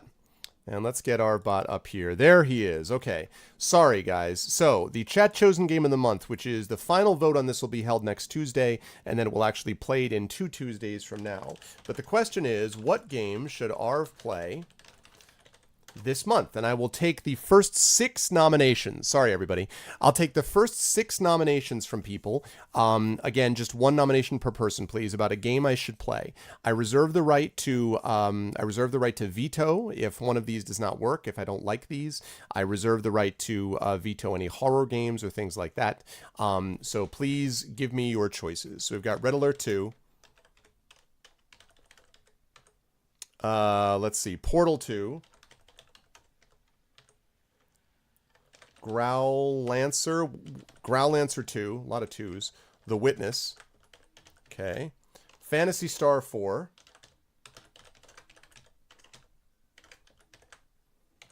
All right, any others? I can take one more. Red Alert 2. What is Growlancer 2, remind me? Can you remind me about what Growlancer is, Nonstop? I vaguely remember, I think, but I don't remember for sure. The other ones I all know. That I know all the rest of them. Red Alert 2 is going to be, that'll be an interesting one for me. I'm definitely already going to be playing Phantasy Star 1 at some point. That is on the docket. It's a strategy RPG? Okay. All right, so do we have any others or are we good with this? Last call on these, folks. Last call. Last call. Yeah, that's right. So last call on this. I completely, man, I'm so glad. I had completely forgotten about that. About doing this vote. So I'm glad that you reminded me. Thank you, Kilbay. Okay. In that case, I am going to open the poll, and the top 3 choices are going to go into the straw poll, unless there's 2 very obvious ones. So here we go. Let us open the poll. Which one should we play? Aw, thank you, Penkar. I appreciate that. There's a lot of stories to be told. Trust me. There's a lot of stories to be told. So go ahead and do $vote space and then the number that you want. Vote 1 if you want Red Alert 2. Vote 2 if you want Portal 2. Vote 3 if you want Growlands 2. Vote 4 if you want The Witness. Vote 5 for Phantasy Star 4. So get in your votes now, people. And we will take the top 3 of these. We'll put them into a straw poll. And then the votes for this will happen over the course of the next week. So get in your votes now. But we are going to need to have 1 definitive vote, just so you know.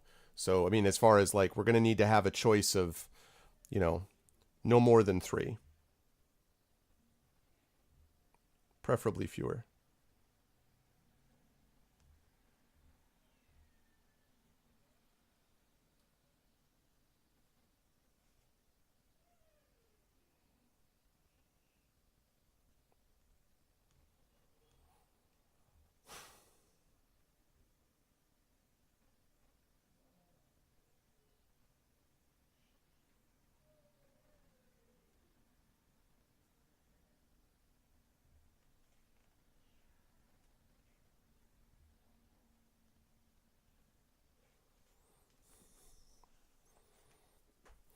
Okay, we've got 3 votes for Red Alert 2, we've got 2 votes for Portal 2, and 3 votes for Phantasy Star 4. All right, so right now it looks like under the current circumstances, we've got Red Alert 2, Phantasy Star 4, and Portal 2 as your main choices. All right. Sounds like a plan. I'm going to last call this in just a second.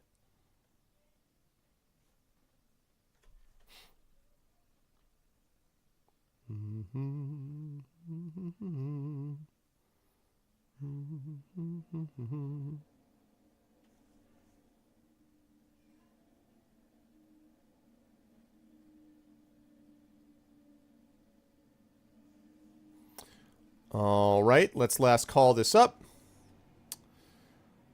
All right, and then if one of my mods can be ready, Dragon or Kilobyte or Ten of Clubs or Thorg, if one of my mods can be ready in just a minute to put the straw poll up there and to connect it to the, exclamation point next game, that would be great. My mods, of course, who are the best in the business because they're awesome like that. And that is Red Alert 2, Phantasy Star 4, and Portal 2. Does not look like the Witness is going to make the group this time. Growlancer 2 would need some last-minute love, but otherwise it looks like those 3. And let's close it now. Okay, there we go. So there are your choices. Red Alert 2, Phantasy Star 4, Portal 2. Those are your 3 choices. Red Alert 2, Phantasy Star 4, Portal 2. Those are your 3 choices. Wow, Kilobyte's already got the straw poll up? Damn.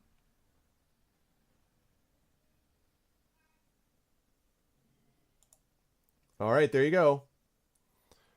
That was quick. Good stuff, Kilobyte. All right, man. So good. That is the Chat Chosen Game of the Month, so you guys can get your votes in now. This is going to stay up for a week. So next week, it's going to be linked to the command next game. So next week, we will actually have the official, we'll close down this poll, however it actually looks. And that will be that. So that is what we will do. So yes, excuse me. So it'll be one of those 3 games for nominations. Thank you, Kilobyte, again. Sorry that I fouled that up, everybody. I forgot that we had to do that, but now we did it. But now I'm going to get going because I do have to get myself ready for my stream in a little over a half hour. So again, all the things apply. Follow all the things. Thank you all so much. And I will see all of you wonderful people over at GOG at the top of the hour at 4 o'clock. Until then, thanks everyone. Like I said before, love you all. Best viewers on Twitch. Everyone be good to each other. See you soon. Bye for now.